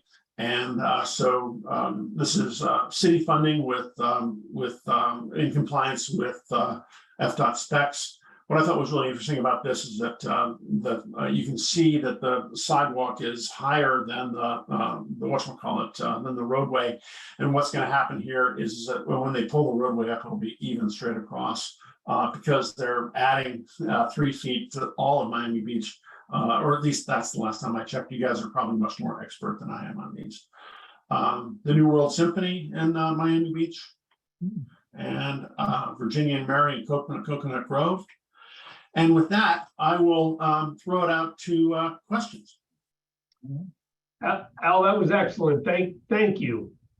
We do have a couple questions, and primarily, are trees that are planted in these soils, are they marked somehow or known? Say a tree dies, I guess is the base of my question. Tree dies and the next company comes in to remove it. Will they in any way jeopardize the existing, if there are SOFA cells or equivalents down below? Would that be something that could be an issue, removing a well-established tree that died, lightning strike or whatever? Yeah, it all depends, Bill. Like if this is, a problem with nursery stock or something like that, you just pull the tree out and put a new one in. If it hasn't really developed the root structure very much, then, come in with your stump grinder, grind out the opening and then replant. However, if the tree has age and has a significant zone of rapid taper, then it's a complete re-engineering, if you will.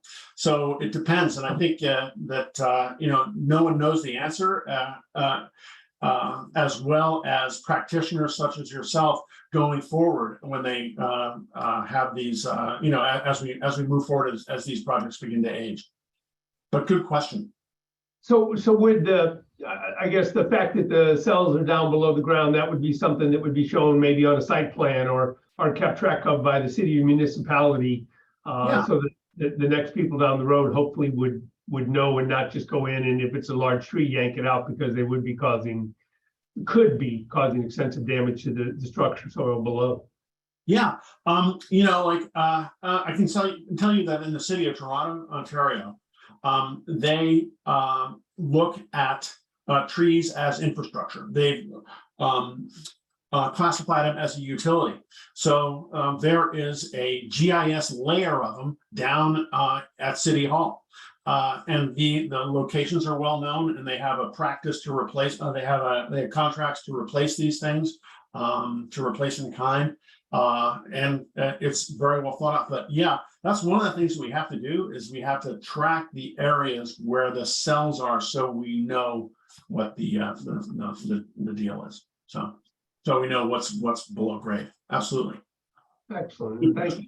Well, there are a number of questions. We're coming up against top of the hour, so what I think I'll do is we'll make the same one that we talked about, Kirsten. We will put your contact information on our website so that people that have questions can reach out to you directly, if that's okay with you. Yeah.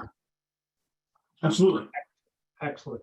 Well, you know, and one other thing that caught my ear, and of course, when you were listing the places and showing here in the South Florida area where those cells are being extensively used, they were all very, you know, the nice high-end real estate value areas. And congratulations, Pompano Beach and Wade. I think you showed that you're, you know, that city is right up there with the top-notch cities down here.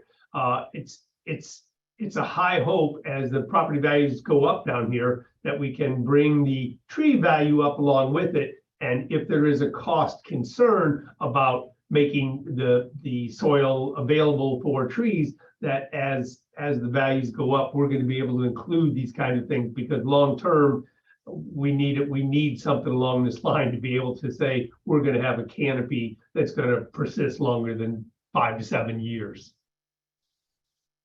So, well, again, Al, we thank you very much. We will I'll put your contact information on there, and we will relieve you of your responsibility for talking to us, since this was postponed from last year. That's funny that way, isn't it? It is. And thank you for stepping in a little bit ahead of time. Hey, not at all. Not at all. I wish I was quicker. So I feel because I'm anxious to see what the questions are. Thank you. All right. Take care. All right, to everybody else, we will we'll give you a quick 5-minute break, please. It is almost the top of the hour, so we don't want to infringe on Jason's time. But if you need to take a 5-minute break, go ahead. And Claudia, if you are on there, we will make you a co-host, because as soon as we come back in 5, we will introduce Claudia.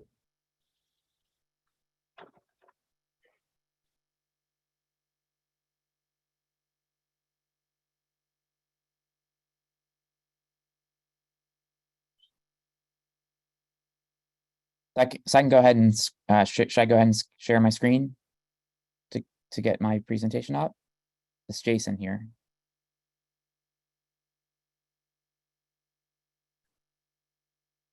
LIAF virtual seminar. Hey, Jason. Yeah, go ahead and share your screen. Okay, I can get it going here.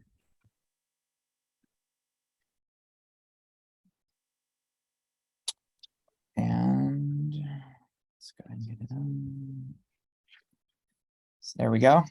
You see it okay? No. No, it's in the background here. Oh, it is in the background. That's us doing that. There we go. No, Nope, that's in video. Start video, or well, no. Now, maybe. Well, hold up. Actually, I'll pause. I can try again. Let me see. oh, I'm gonna stop sharing. Yay. Now is it working? one moment. We're Yes, yeah. so it probably works. It's just we were rolling our ad. And so while we were doing that, it probably prevented him from Right. running his thing. I can see it. It'll do it when he plays. Okay. We can't fix whatever. Okay. And Miss Claudia, are you there? She's not. Exclamation. One moment, please. She said she's ready to co-host. Oh, she is already a co-host, she says. She is she? Did I do that? And chime in, Claudia, and speak up, please. There's 2 Claudias. Uh-oh. Have we got the right one? And thank you, Al, for stepping in for me like that this morning. I appreciate that. Sorry about the inconvenience. Never a problem. There's Claudia. Hi, Oh, Claudia. yeah, my pleasure. Absolutely. Thank you for letting me speak. So Oh, always a pleasure, Al, always. Claudia, can you hear us? I can hear you. Can you hear me okay? Yes, ma'am. We hear and see, so excellent. Perfect.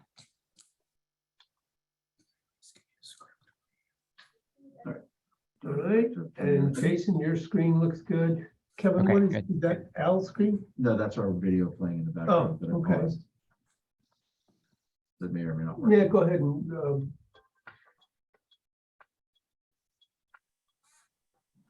You can pause and close it. 'Cause we're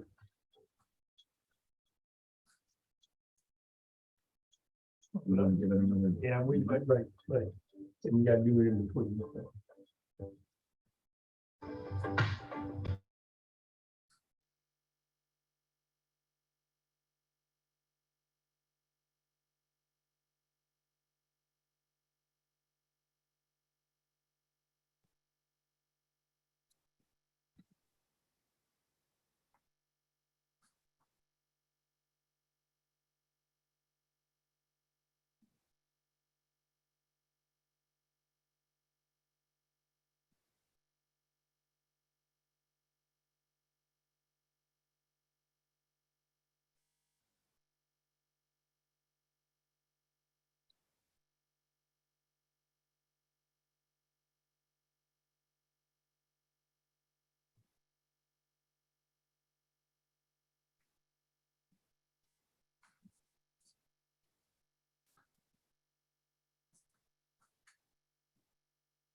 So are the attendees all visible? And I'm not sure how many people are actually present for the call here or on the webinar. I'm not able to see, but is it the people that I can see on the screen here, or are there more? He's not a co-host. He's actually. Yeah, we're gonna make sure you're a co-host. There are about 115 people. Oh, wow. Okay. Okay. What Far more you're than- seeing okay. are the other people that announced the. Okay, I see it now under participants. Okay, got it. All right. All right, that's great. Okay. Okay, cool. So and so you're I assume you've got a lot of kind of a good mix of people then here, including a lot of landscape professionals and extension agents and sort of the typical mix. Correct. We have a really good mix of people. We have contractors. We have urban, people that are urban foresters, Yep. landscape inspectors, university people, extension people. So yeah, we have quite a good mix. That's what our association is proudest of. Yeah, it's last time I spoke to this group was this meeting would have been, I don't know, it was 5 or 6 years ago, I think, at least, if I remember correctly. It was maybe I think Mike Orphanides asked me to speak to this group. Would that be right? Yes. Yep. All right, so welcome back, everybody. We are going to keep moving ahead and stay on schedule. So at this point, I'm going to ask Claudia to introduce Dr. Smith. So Claudia, please. Good morning, everybody. So the next presentation is on urban tree disorders, and I have the pleasure of introducing Dr. Jason Smith. He is a professor of forest pathology and state forest health extension specialist at the University of Florida. Dr. Smith has been at the University of Florida since 2006. He teaches and conducts research and carries out extension programs related to tree diseases and forest health. He specializes in biology, diagnosis and management of fungal diseases, with emphasis on new and emerging tree health issues. His extension program focuses on technology transfer of novel diagnostic methods for tree diseases, educating the public about new and emerging diseases, and providing training on diseases and decay in urban trees for the professional arboricultural industry. Professionally, Dr. Smith received his PhD at the University of Minnesota in 2005. He is active in the American Pathological Society, the American Conifer Society, and he serves as an associate editor for the Journal Forest Pathology. Let's welcome Dr. Smith. All right, thank you very much. That was a mouthful. I guess I should make that more brief next time. It's been a while since it's been edited. Anyway, thank you everyone, and it's good to join you for this meeting and discussion. And I know I've probably presented to some to groups that some of you have been involved in the past, although it's been a little while since I guess we've been together in person. Although, this topic, of course, is always changing. We're getting new information and new problems are emerging, as you're aware, probably well aware. So, it's good to update you on things. Although at the same time, we have new people that are, joining the ranks in these various fields. And so it's important to provide, some of the basics and provide some of the, foundational information as well. And so, so this presentation will, hopefully, meld both of those things and provide a combination of some of the basics, as well as providing some new information and updating everybody on sort of where we're at with some of the new and emerging issues, and give you sort of the latest information. So, and in particular, of course, the focus is on urban issues, and of course, as the last speaker did a great job talking about some of the complexities of dealing with urban trees and the technology that's being used to improve urban tree health and vitality and success, and new plantings and design. It's a constant struggle, and we do see kind of problems that arise specifically in urban landscapes that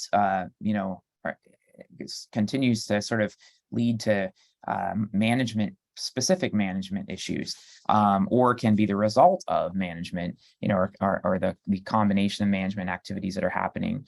So anyway, so let me go ahead and start. So tree pathology, or dendropathology, if you want to call it that, the study of diseases of trees.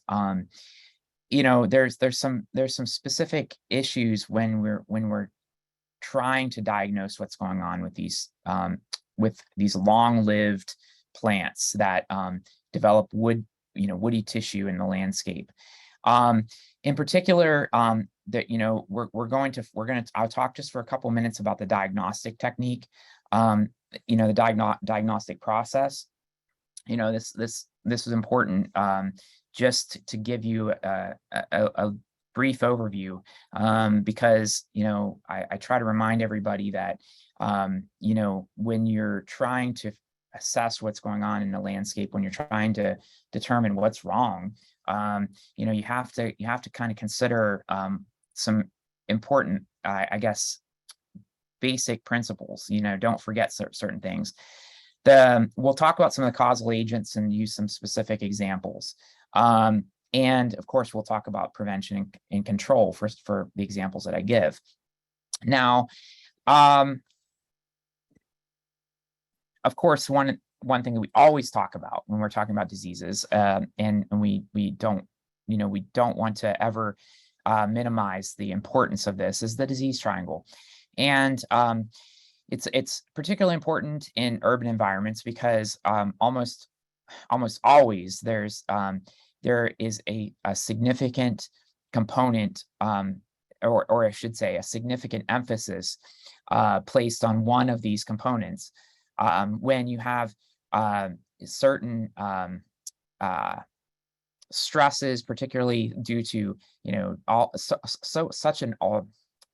such an artificial landscape as an urban environment. So disease is the manifestation, should back up a bit here. Disease is a manifestation of a conducive environment, a susceptible host, and a virulent pathogen. And so what that means is you may very well have in an urban environment, somebody plants a susceptible host, something that's known to be susceptible to a certain disease that's present in the landscape. But if the environment isn't conducive in that particular landscape, disease won't happen. And interestingly, there are cases where certain diseases are known to be widespread in an area, but in the urban environment, it's actually less common because the urban environment creates a landscape where it doesn't happen as often because you have so much concrete, because the landscape dries more frequently. It may be hotter. It might be, you know, there might be just simply different, you know, different soil types and things that make disease less likely to happen. You weren't expecting me to say that, right? You were expecting me to say, oh no, it's more likely to happen. No, in some cases, it's actually less likely to happen in the urban environment. Conversely, of course, in the urban environment, we certainly see many cases where there's a lot more stress, or you know, the conditions are more favorable for certain pathogens to, you know, take advantage of you know, of trees. And you know, that's certainly the case with a lot of street trees. They get, you know, damaged. You know, they have maybe roots that become, you know, very restricted, or that get, let's say, pruned over and over, but because they're damaging the root, you know, damaging the sidewalks, for example. There's lots of, you know, lots and lots of you know, scenarios that we can come up with. But the bottom line is there's many cases where we can, you know, we can come up with, you know, a way to conceptualize this, and management often has to, you know, is about trying to minimize, you know, one or more of these three factors. And it's not always about just simply using some sort of chemical to control the pathogen, that is using a fungicide or some sort of pesticide. It may very well be about trying to change that conducive environment, or it might be about planting, you know, in new landscapes, planting species that are less susceptible. So anyway, that's just, I know it might seem very simple and very you know, obvious, but sometimes those obvious things, you know, we tend to forget, and we're making the same mistakes over and over again. Okay, so, and another really might seem very obvious, but this is still something we need to think about is, you know, prevention really requires knowledge of what's normal. And there's a lot of cases where people aren't paying attention to what's normal, particularly in urban environments, because people want to see, you know, pristine, you know, landscapes where trees aren't dropping leaves, where trees aren't, you know, shedding bark and things like that. And so, you know, certainly you need to know what is normal for a species, and things like lichens, for example, obvious. So categories of disease, or you know, in this case, I'm using the term disease. However, I'll define disease in a second. But if, of course, the topic here is disorders. So disorders are a bit broader, right? So that would imply things like abiotic damage or disorders. And then disease, which I'll define in a second, includes disorders that are caused by pathogens, living pathogens, which cause disease. And there are, you know, biotic pathogens, and in plants, most pathogens are in fact fungi and bacteria. And we of course have some viruses, certainly, but in trees, it's mostly fungal and bacterial pathogens. There are some other types of pathogens that are less common or less recognized in trees, things like nematodes, you know, parasitic roundworms, or microscopic essentially. And we of course have parasitic plants as well, things like mistletoe, that, you know, induce disease in plants. And of course, there's these complex, you know, situations, or we call declines or syndromes, that are really kind of interactions between biotic and abiotic factors, long-term exposure to, say, air pollution that's chronic, and then you have maybe certain insect, you know, outbreaks that are taking advantage of stressed, you know, plants, and things like that, that might be happening. And so those interactions between environmental stresses and biotic factors can lead to like long-term decline in landscapes. And we see that sometimes in urban settings where, you know, you have like long-term exposure to like ozone, for example, which happens. There's certainly, especially in really big cities and things, we're seeing quite a bit of that. So disease versus injury. So this is as I define what disease is. Disease is sustained and or progressive impairment of structure or function, and that involves time.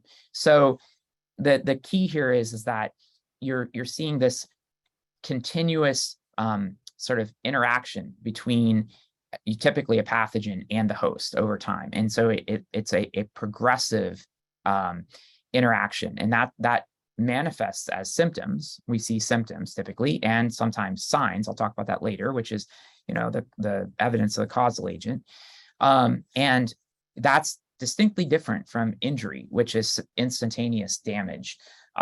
Usually short duration. It's not sustained or progressive.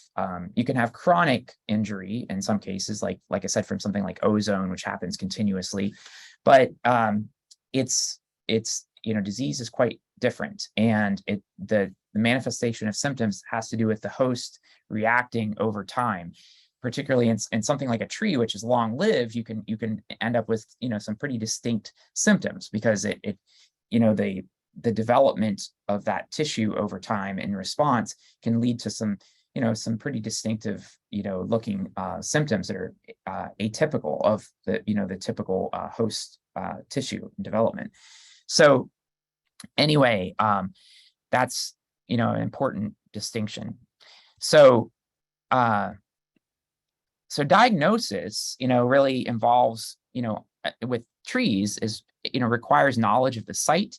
You need to know what happened on a site, sometimes for several years, because, if you're talking about a tree, it can live hundreds of years. What happened over a 5 or 10 year period is very important. You need to know the species. Not just knowing that it's an oak would be enough. You need to know if it's a live oak versus a water oak, for example. You need to know, you need to make very careful observations, sometimes going below the soil, below ground, looking at the roots, which can sometimes be difficult, requires excavation, for example. Sometimes lab work is needed, because in many cases, to get a proper diagnosis, you would need to do more than just make visual observations. You might need to do actual lab work and to get a confirmation.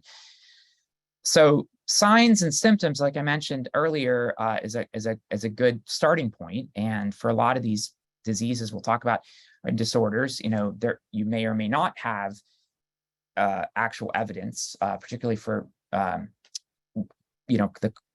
pathogens or living causal agents. If you have signs, that is the visible evidence of a causal agent, structures produced by the pathogen. So in the case of fungal pathogens, we're talking about fruiting bodies. And if you see those, that can be very helpful. And they can include, fruiting bodies, mushrooms, conchs, spores. Sometimes it'll be just like the vegetative growth of the fungus, which is the mycelium. Symptoms are the actual, damage caused, or the abnormal growth of the plant that results from from the infection. And that's, highly variable. There's many different categories of symptoms. You can have everything from just simply stunted growth to what we call cankers, galls, leaf spots, chlorosis, yellowing of the foliage. Defoliation would be a symptom. There's many different types of symptoms, but they can be characteristic sometimes, and it can be very helpful in identifying the causal agent. But there's in some cases, very specific and very high-tech diagnostic tools available to people for some of the better-known pathogens or better-known diseases. There are kits available in some cases that are based on the biochemistry of the pathogens or the DNA. Some of these kits are, available for some of the, common diseases that we see in urban landscapes in Florida. So for things like citrus greening, for lethal bronzing in palms, for, a bacterial leaf scorch, for oak wilt, for sudden oak death. Now, those two are not in Florida, but they're two that we are, keeping a close eye on. There are kits available where a person can take a sample, and even in the field, you can do certain, quick sort of methods, and be, with a little bit of training, you can actually do certain types of diagnostic tests. There's one called LIAF, for example, that allows a person to test for these pathogens in the field and determine whether or not a plant is infected or not. So one important thing to keep in mind is that sampling and doing diagnostic tests, whether you're doing it yourself or whether you're collecting a sample to be tested somewhere else, let's say at a private lab or at IFAS facility, if you're collecting a sample to send to an extension agent, or you're an extension agent yourself, it's critically important that you know what you're doing and you're collecting samples properly. And there's a lot of resources available for sampling from trees and woody plants. I'm showing an example fact sheet that's actually not from UF, it's actually from the University of Kentucky, but it's a good one. This is on cankers, of woody ornamentals and trees. So, there's a lot of different types of canker diseases. That's a broad category, but this is just to show you, for example, the specificity with which a person could, sample, and why it's important. Because, just collecting, some dead leaves from a symptomatic tree and throwing them in an envelope and sending them off to the clinic is typically not enough. And more often than not, you're sort of, that may very well be the sort of limiting factor on the success of getting a good result. The sample that you collect is going to be very important in terms of whether or not the lab is going to be able to culture anything, or whether they're going to be able to use molecular techniques to get a meaningful answer.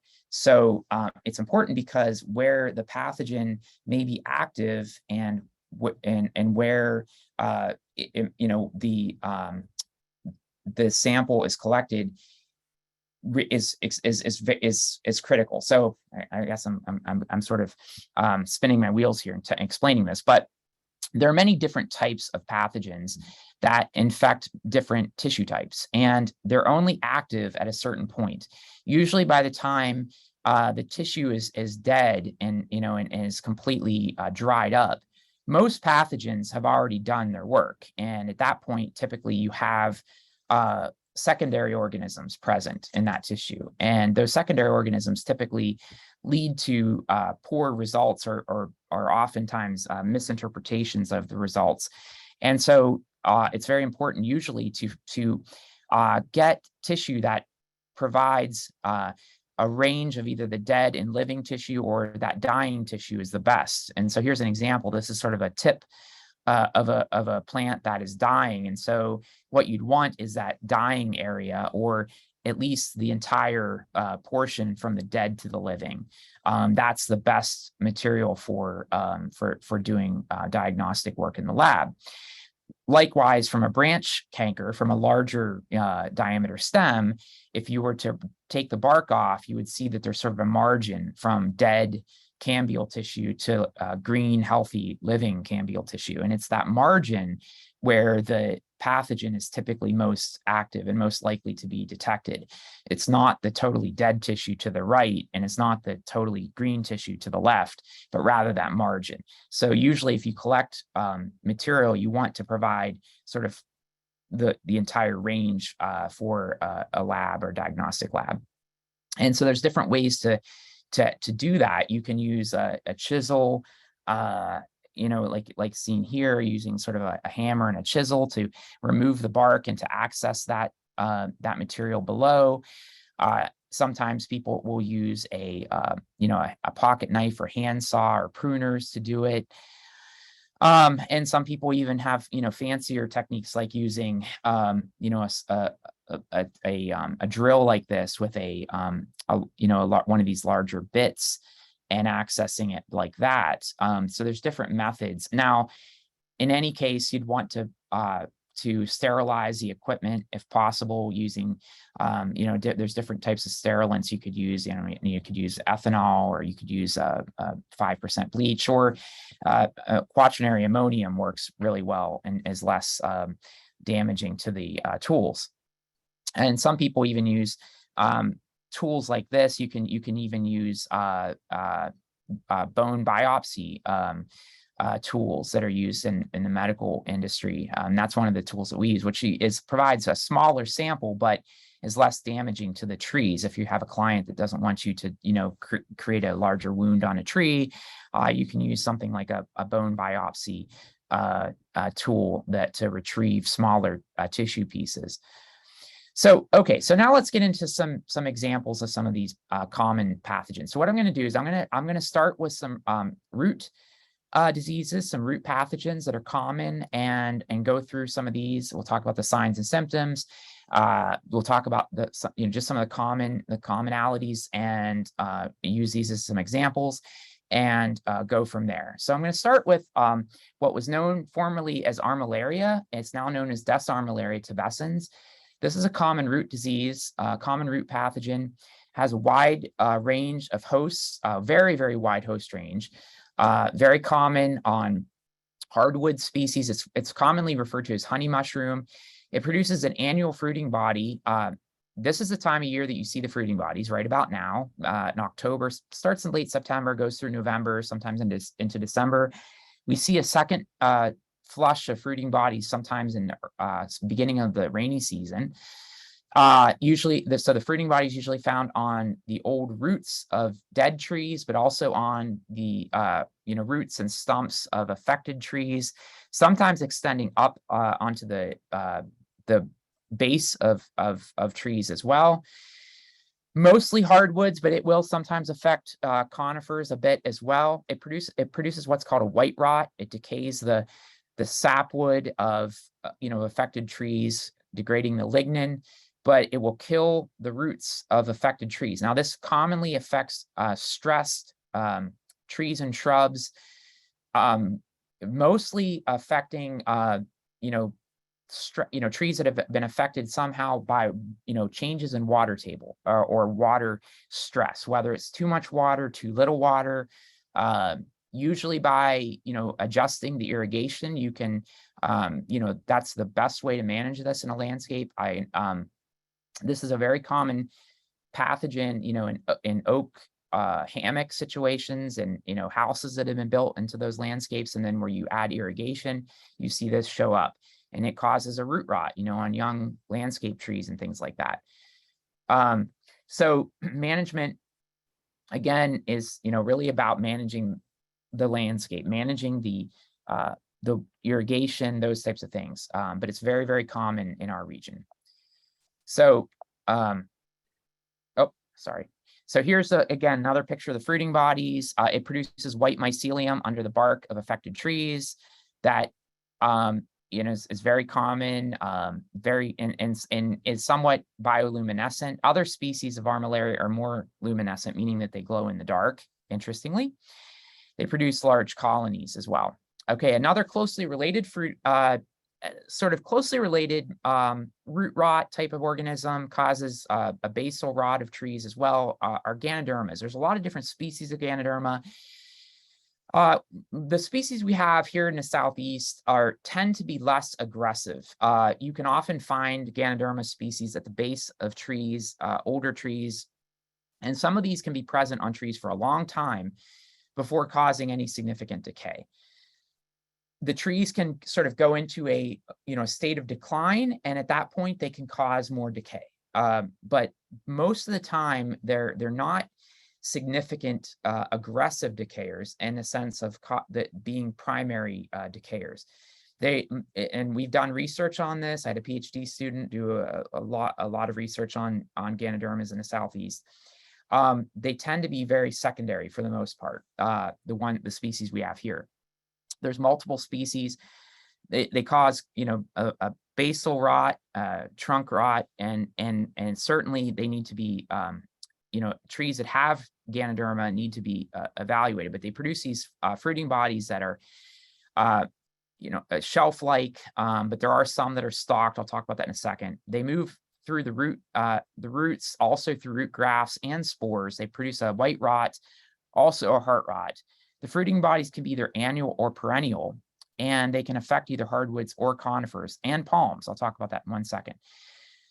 Most of them produce fruiting bodies that are kind of shiny and lacquered on the upper surface on the cap, but there's one species called Applanatum that's more of a dusty kind of surface. And that's called the sort of the artist conch, and the one that you sometimes see people making art on the pore surface.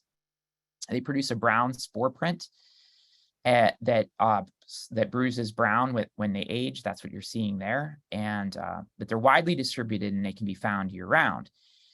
And yeah, I just said that.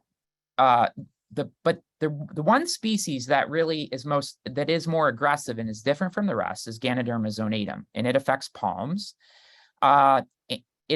It's never really been proven that it's a pathogen, interestingly, but it is assumed to be. It certainly is associated with rapidly dying palms. It's very widespread on palms, and the common knowledge, or the traditional knowledge has been that trees that have this should be removed, and you shouldn't plant palms back into the soil that's been affected by Ganoderma zonatum without either sterilizing that soil or replacing it. But more research really is needed to verify some of these details. We've done some research on this, but so far nobody's actually ever proven that this pathogen can infect the palms. It's been complicated to work with. But I will say that so far we still assume that it is a pathogen. But it's widespread on palms, and it's a very common species. But in the Southeast, we have a number of species, and most of them produce a shelf-like fruiting body, but there's a couple that produce these stalks. Curtisii is the most common one you'll see on oaks in our area that produces a stalk. Okay. And this is Curtisii right here at the base of an oak here in Florida. So while we're talking about palms, I'll mention a little bit on lethal bronzing. I'm sure you're well aware of this, but lethal bronzing, there's other people doing a lot more in terms of specialized research on it, but I'm going to mention it. It's caused by phytoplasma. Essentially, it's in a group of these phytoplasmas very closely related to the phytoplasma that causes lethal yellowing. It's transmitted by leafhoppers, but it appears as though there may be other vectors now. I will say that I have a couple close colleagues that are doing the research on this, and that research is currently ongoing and evolving. But we know currently that certainly there are a number of vectors, and these vectors feed on grasses, a number of weed species that. And it looks like management really has a lot to do with managing those, the vector, and managing those grasses near the palms and the nurseries particularly, but perhaps in the urban landscape, how we plant palms in relation to those grasses and weeds could be a big part of management. But anyway, it causes a rapid systemic death of the palms. The only management other than maybe managing the vector is these OTC injections, these antibiotic injections every 3 to 4 months. But there's experimentation going on with the timing of injections and and I'm not an expert on this, but I understand that there's definitely some experimentation on different formulations and periods of time for offering protection from using OTC. Not all palms are equally susceptible, but a wide range of palms are, including, the Phoenix, sable palmetto, of course, and things like Bismarckias and queen palms and many others. But it causes this lethal, one of the things you see, of course, is the seed drop that happens very quickly, and then sort of the lower crown and the spear leaf dying first, and the mid crown staying green initially, but then they die pretty fast. And we've unfortunately seen a lot of urban palms dying in Gainesville here from this disease, and it's really sad to see. But anyway, let's move on. So I'm going to talk about a few important rot organisms that are, very aggressive, that, we consider them pathogens in a sense that they do cause, rapid loss of structural integrity of the trees. And some of these are also canker rot organisms, but one of them is the Latoporus species complex, Latoporus gilbertsonii, Latoporus sulphureus. This causes a brown rot on hardwoods. We refer to it as chicken of the woods. It's edible, it tastes good, but it causes annual fruiting body. It causes a brown rot decay on hardwoods, sometimes on conifers, but most often on oak. And this is one of the few brown rot decayers or aggressive decayers on live oak, actually. So if you see this on a live oak, you really need to, take a careful look at it, or have a certified arborist do it, because this is something that could indicate some serious structural loss. And we see live oaks all the time, drop big sections, from this particular organism, because it will lead to structural loss. And sometimes entire, even the base of a tree. And if that's the case, I mean, that can be very dangerous. We've been doing some studies with this species recently. Actually, I have a graduate student who's been doing a project with it, but it produces these, very conspicuous, layered fruiting bodies that are, very distinctive, fortunately. But anyway, that's an important one. And management, for this one is, well, proper pruning helps, not making these huge cuts that are slow to cover up, to close over. But certainly, if you see this one, you want to really take a close look at the tree. Another decay organism that causes a canker rot is called Inonotus rickii. This is widespread on a wide range of hardwoods, but really common. It causes a white rot decay. It's found on everything from wax myrtles to red maple. It causes like I said, a canker rot, meaning that it decays the sapwood, but causes a canker as well. It produces these very conspicuous fruiting bodies that eventually you get these almost stringy looking chains of spores at a certain time of the year. The rest of the year, you don't see that. You just see sort of a sunken looking canker on the trees, but that can lead to structural loss and eventually a canker there, and the trees can fail, break. This is, very common in Florida.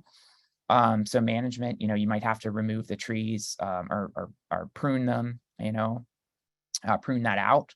But very, very common, especially we see this a lot on older wax myrtles, if you happen to have those on the landscape. Another common decay organism, Kretschmeria adusta. This is a soft rot organism.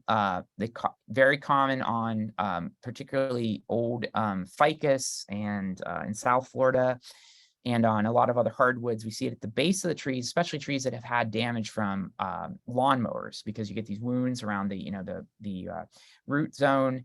So it's called the brittle cinder fungus. The fruiting bodies have this wavy margin. They're called resupinate, meaning they're flat, and it gets a black, crusty look to it. Wide range on a lot of hardwoods.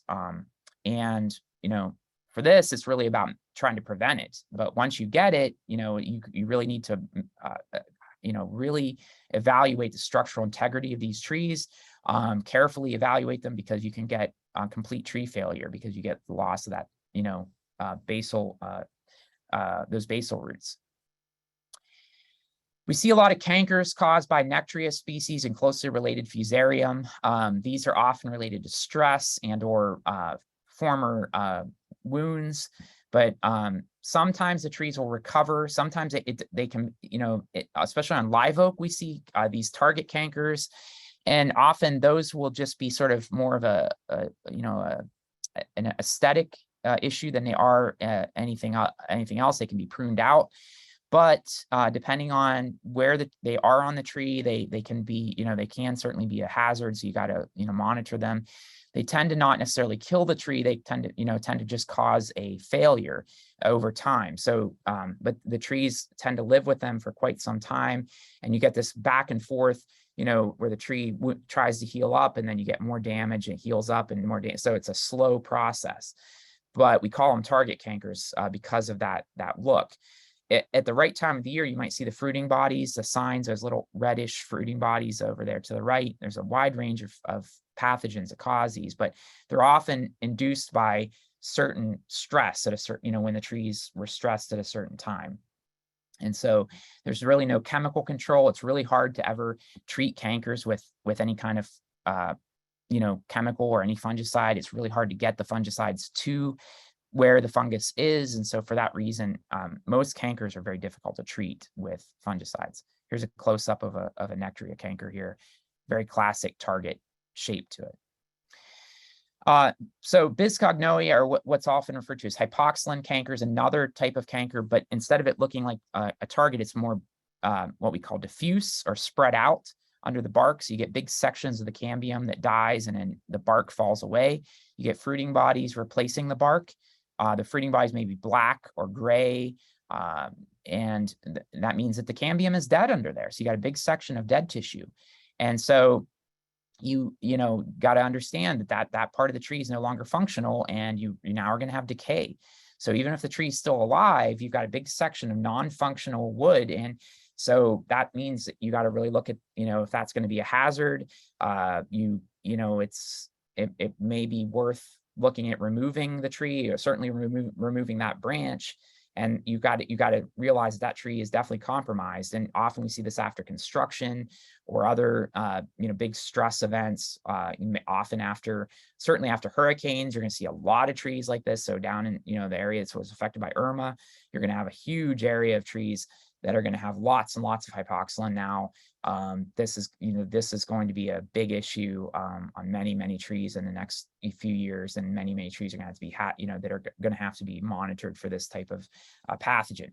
By the way, this is what's called an endophyte, meaning that this fungus is already present, living in trees with showing no symptoms for years, and it can just hang out, and then it just expresses itself. It takes advantage of trees when they're under stress, and then does its thing when the tree's under stress, and then they eventually, portions of the tree succumb, and they're, and you see the effects. And so that's why they sort of just explode on trees that are stressed, and we have to sort of deal with them.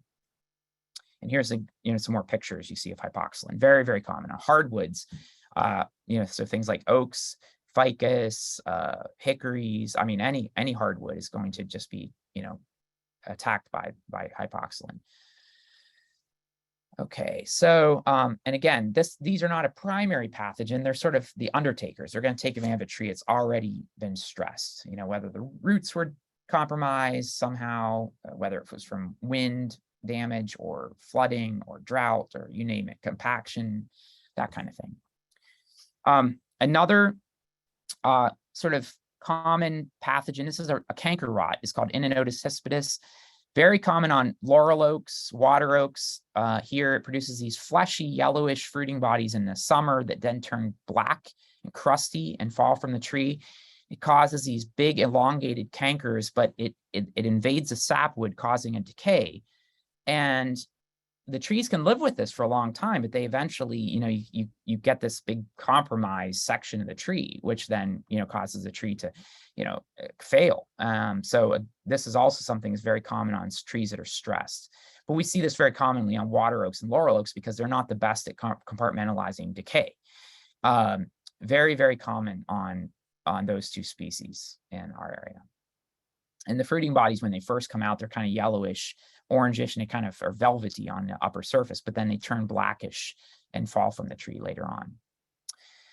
Phytophthora, I have to go kind of faster here to finish up. Phytophthora is very common. There's a lot of Phytophthora species in Florida, but I want to emphasize, we don't have sudden oak death in Florida. It's never been found in the state. people have searched for it. But we have Phytophthora that are very similar and look like it. So Phytophthora cinnamomum is a good example. It's a water mold. It produces these bleeding cankers on oaks that the trees can live with actually for a long time. It makes them look kind of ugly. You know, from the outside, the trees look like the pictures on the left. If you take the bark off, you'll see these like bleeding lesions on the right. It takes lab work to actually test and confirm whether you have a Phytophthora, and typically it'll be Phytophthora cinnamomum. Like I said, Phytophthora ramorum, the causal agent of sudden oak death, it has been found here on nursery stock that's been shipped from the West Coast, but the disease, sudden oak death, has never been confirmed in Florida ever. And there's been people who have, believe me, have searched for it. But we have Phytophthora cinnamomum causing this commonly in Florida. So you may run into this. And in most cases, this is just an effect of, kind of an old laurel oak or water oak in a urban environment. Very, very common. And there's really not much that can be done for this except, monitor it really, try to reduce stress. That's about it. You will see this happen on other species like red maple and some other, Phytophthora have wide host ranges. So you will see this on other species as well. And it infects them through the roots. And the Phytophthora actually works its way up and then comes out through the bark like that. By the way, that's how it works, because it's actually a soil-borne pathogen. So here it is on red maple doing the same thing. This is Phytophthora palmivora, by the way, different species, but doing the same thing. And here's just another picture of it on yet another species. So laurel wilt, I certainly don't want to forget about it. It's very important, still killing lots and lots of Lauraceae in Florida. It's a vascular wilt disease transmitted by ambrosia beetles, primarily Xylebris labratus, rapidly kills red bay and related species, including avocado. You see the vascular staining under the bark and, rapid death of the canopy. You see the red discoloration, and the leaves remaining attached to the trees. It's a rapid death of the trees. The beetles carry the fungus to the healthy trees. They're sort of attracted to the volatiles that are given off, and they bore into the tree, and then the trees just rapidly die within a few days, basically. And then they use the trees to reproduce, and they feed on the fungus. They don't actually feed on the tree, but this is killing billions of trees in the Southeast, in the laurel family, including avocados. And avocados are dying, in a lot of commercial groves. And in those groves, it actually moves also through root grafts. So once one tree gets infected, it can move from one tree to the next through root grafts. So detecting trees that are affected early on is important, because you need to get rid of it. And sometimes even removing adjacent trees and disrupting the root grafts is an important part of management. There also can be, because you get these big patches of dead trees if you don't, but you can also treat the trees with systemic fungicides. So a few pine diseases I wanted to talk about. Pitch canker, I'm going to have to go quick, I'm sorry. Pitch canker is a very important and common disease, very common after hurricanes. So any pine trees that remain standing after Irma, they're going to be attacked by a lot of things, including bark beetles and others. But if they're not attacked by bark beetles, we're definitely going to see pitch canker, I promise you. Particularly in urban environments, because any pine trees that have gotten any nitrogen whatsoever from lawns and stuff like that, they become predisposed to pitch canker. Pitch canker is a pathogen, or it's a disease caused by this pathogen Fusarium circinatum, and it affects the tips of the pine trees. So the tips get infected by this fungus. It invades the tips, causes the tips to die back. And within, a couple of years after any stress event like a hurricane, because the fungus infects the tips whenever there's been any like abrasion or any kind of like little wound, the infections will start. And we see this in urban environments all the time. But after a hurricane, we almost always see big wave years where we'll have massive outbreaks of pitch canker.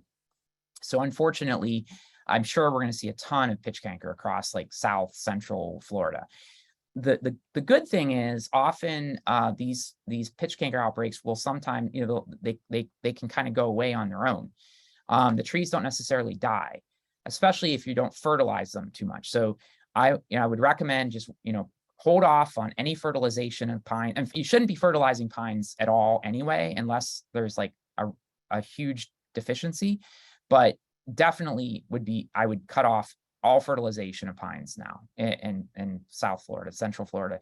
Do not fertilize pines because you're definitely going to draw in pitch canker disease, which is what you're seeing here, and other pine pathogens. Pine diseases really feed on any fertilization. Fusiform rust is another one. It's a disease that is endemic, and it's a rust, so it alternates between pine trees and oak trees. And you see it's a very important disease and for commercial forestry, but we do see it in urban environments sometimes. The thing is with this disease is it's completely preventable because you can plant resistant trees. You just have to get resistant trees in the nursery. Nurseries should be planting resistant slash pine, resistant loblolly pine. So if you have this disease, I mean, it's just, somebody just didn't plant resistant. They didn't get resistant seedlings to begin with. So that's the thing. I'm just going to go quick. I'm so sorry. But anyway, the disease, the fungus is interesting in that it completes its life cycle. It goes between oaks and pines. And it's easily preventable now because, like I said, there's resistant, seed sources for our pines, thanks to, long-term, breeding efforts. So, and then lastly, I'm going to talk about one more thing here. So I want to make sure I leave a few minutes for questions. Relampago blight is a new disease that we've been studying. This is something totally new. I mean, like totally new. It's something we just discovered in the last couple of years. This is a new pathogen. We're not even sure exactly where it came from, but it's what we were referring to as a thread blight disease. So we see this white mycelium that grows on the outside of the host. We're calling it Relampago blight because Relampago means lightning in Spanish. And my student from Chile is the one who's sort of discovered it and working on it. So I coined the name Relampago blight to name it that. But it's in the family Cystostereaceae. That's the fungal family. We don't even have a name for the fungus yet. But it has a very, very wide host range. When I say very, very, I mean it's affecting a huge range of hosts. And we're seeing that. So what we see first is this like lightning-like fungal growth on the outside of the hosts. And then it causes a dieback and blight and eventually decay, which is really strange. And so we see the white mycelial growth on the undersides mostly of the affected host. So this is an oak here, and it killed the whole branch of this oak that you see here. And this is pretty disturbing. I was just out yesterday with a class teaching somewhere, and I saw it all over the place in the woods where we were at. So how widespread this is in Florida, we're not yet sure. We're very concerned about this. It's affecting everything from citrus to grapes to we've even found on conifers. So yeah, it's pretty disturbing. Here's a picture of the fungus. So here it is affecting some oaks, and this is on a podocarp, on a podocarpus. This is, you can see how much it looks like lightning there. I mean, it's just, it's crazy. I wanted to spend some time on some other things, but I'm going to run out of time. So unfortunately, I want to leave a little bit of time for if there's a question or two, I might be able to answer it. So thank you for your time. And if you have any additional questions, you can get a hold of me. Feel free to send me an email or something. I'd be happy to answer them. I know there were a lot of questions coming up in chat, and I'll try to look at them. I saw one question there. I'll answer right now. If sealing paste coats on tree cuts, or do they help in any way? No, they don't. A lot of people for many years asked, that question, and there was some, research on it and stuff. And all the research has shown that it's better to just do proper, pruning. And the ISA has some great training programs on this. And if, I'd encourage you to look at some of that, but, trees are very good at healing, properly, or wound closure on their own, and having exposure to oxygen is part of that process, basically. So using sealing paste and coating things doesn't help at all. So yeah, I mean, I see if I can answer any. If I got a second or two, I can answer some more questions. I'd be happy to, if I can. But thank you for your time. Well, Jason, we thank you. And I do have one question that I want to throw out there, and it goes back to your disease triangle that you put in there before. Yeah. With the changing climate, since trees can't move, they're stuck in a given area. We know that the climate change causes additional stresses to them. How is climate change affecting pathogens? Are they able to move and then challenge new trees, or are they stuck in areas? What happens between climate change and pathogens? No, that's a great question. So, I mean, I think, I think the answer is we're still trying to figure that out. And we have some, we've been studying that to a certain extent. And I think the bottom line, just like everything else, I mean, there's an envelope for, there's a very specific condition that disease occurs in. And I think in a lot of ways, things are changing, in different ways. And so, for some of these pathogens, the conditions are becoming more favorable. For some, they're probably becoming less favorable. If trees are stressed, obviously that increases their likelihood, to be more likely to be affected by disease and so on. Because obviously a stressed tree is unlikely to be able to defend itself, to be able to reduce disease. And so there's so many secondary organisms to be able to take advantage of these trees. And so that's an issue.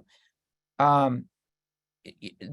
thing that one of the interesting things that we're starting to look at is the sort of the crossover and I guess you could put it, the way I put it is the commonalities between human health and tree health. Interestingly, in other words, there's a lot of overlap.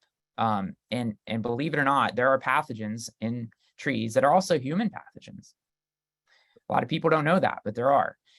And there's it's the boundaries between, first of all, what we call a pathogen and what we don't it's not as clear cut as as we make it sound, and we've put everything in boxes historically. And I think there's a tendency and a movement towards sort of redefining that stuff, because I think as we study this stuff, we're realizing it's not as clear cut as we used to think. And then the other thing is the boundaries of what is a plant pathogen, what is a human pathogen, and so on. That's not as clear cut either. The bottom line is these organisms, I mean, they're in the environment, and when they come in contact with other living organisms, their interactions. And as we, as humans, change the environments, we change the landscape. There are novel, interactions or novel sort of paradigms, I guess you could say, that we're starting to unravel and starting to explore. And that is, that there are new, that has new meaning for management, I guess you could say. If I hopefully You did answer it, and I thank you. And again, since there were a number of questions out there, what we'll do is put your contact information on our website, so you can get emails from people and you can follow up with people as. Yeah, I would love to. I really appreciate it. I'd love to, and I see that there were some really interesting insights in the text over here. People, I mean, you have some really definitely some very so because there was such a diverse audience here, people have some really good insight and some really good things to add to the conversation. So I'm sorry we didn't have the opportunity really to interact like that, but I'd be happy to if I can, outside of the discussion here. So thank you very much for your time. I appreciate it. Thank you. The perfect presentation. Leave them wanting more. So that's always the goal. Well, Yeah. Jason, again, thank you very much. I'm glad this worked out, and we appreciate your presentation very much. Yep. To the rest of you, please hold on for a minute. It is the top of the hour. We have Micah, Dr. McMillan will be up next. So what I will do is we will go ahead and allow you the 5 minutes to stretch your legs real quick. We will promote Henry to a co-host, and please be back. It's 11:03, so please be back by 8-10 minutes past so we can get Mike on in time. All right? Thank you, Dr. Smith. This December, I know that voice. All right.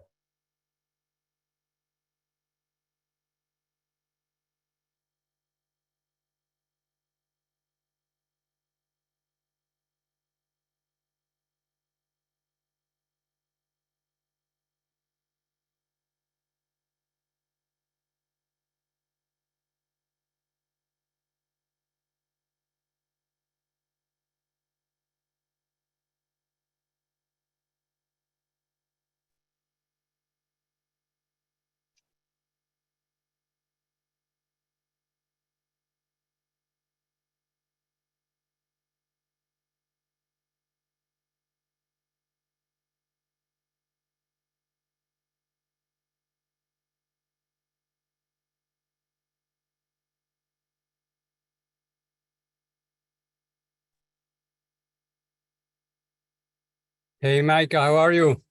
Good, Henry. How are you doing? Hey, Henry, did you get what you needed from me the other day? Did you get them from my email? You able to pull those up? No, really. Unfortunately, I cannot download. I don't know why. No, because I pulled them off of Teams, and I'd even made you your own file on Teams, but I know you don't do Teams. But then I got home that night and I saw your email, and so I uploaded it. Oh man. Thank you. I'm sorry. No problem. No, I'm not very good team guy. It's a little too much for me, but thank you. Well, I'll do better next time. And I wanted to talk to you about injecting some royals in your neck of the woods. Oh, tomorrow? No, in the next couple of weeks, I want to see if you can maneuver something for me, if you can help me out with that. It's Okay. in your territory, so. Sure. Do you have a day, or send me some dates? So. Well, it's looking like it's going to have to either be the week of the 24th or moving on into November. That's how crazy it is right now. Yeah. 24. I have some this IFAS promotion packet discussion, so it's going to be tough.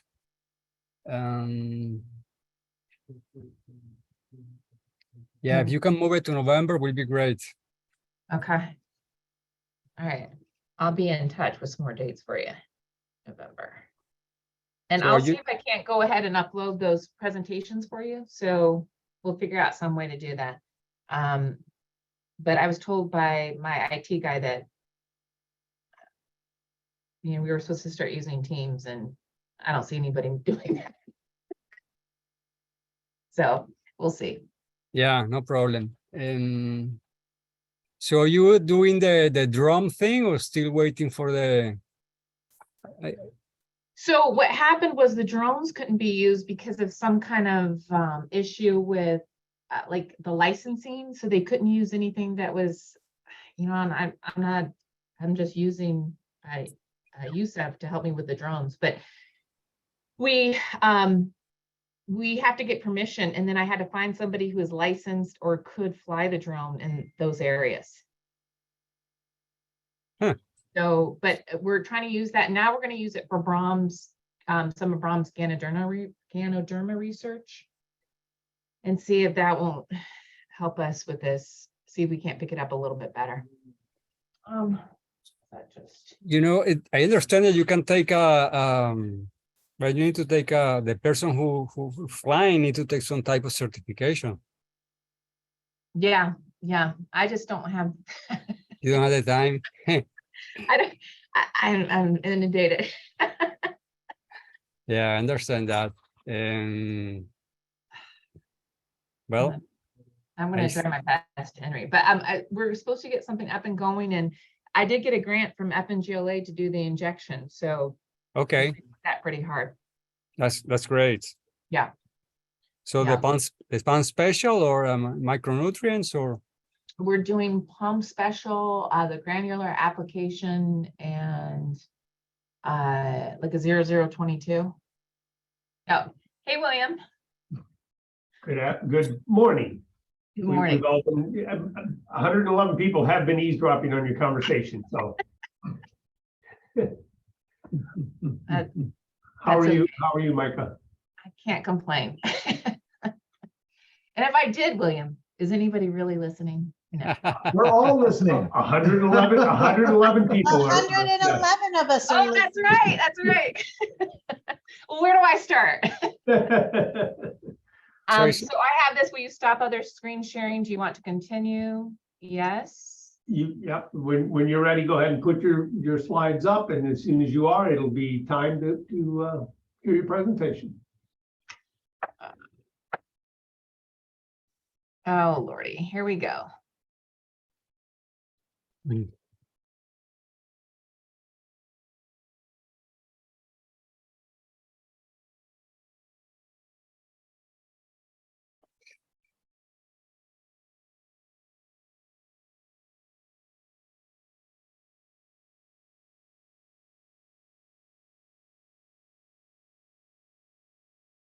There we go. Yeah, coming up.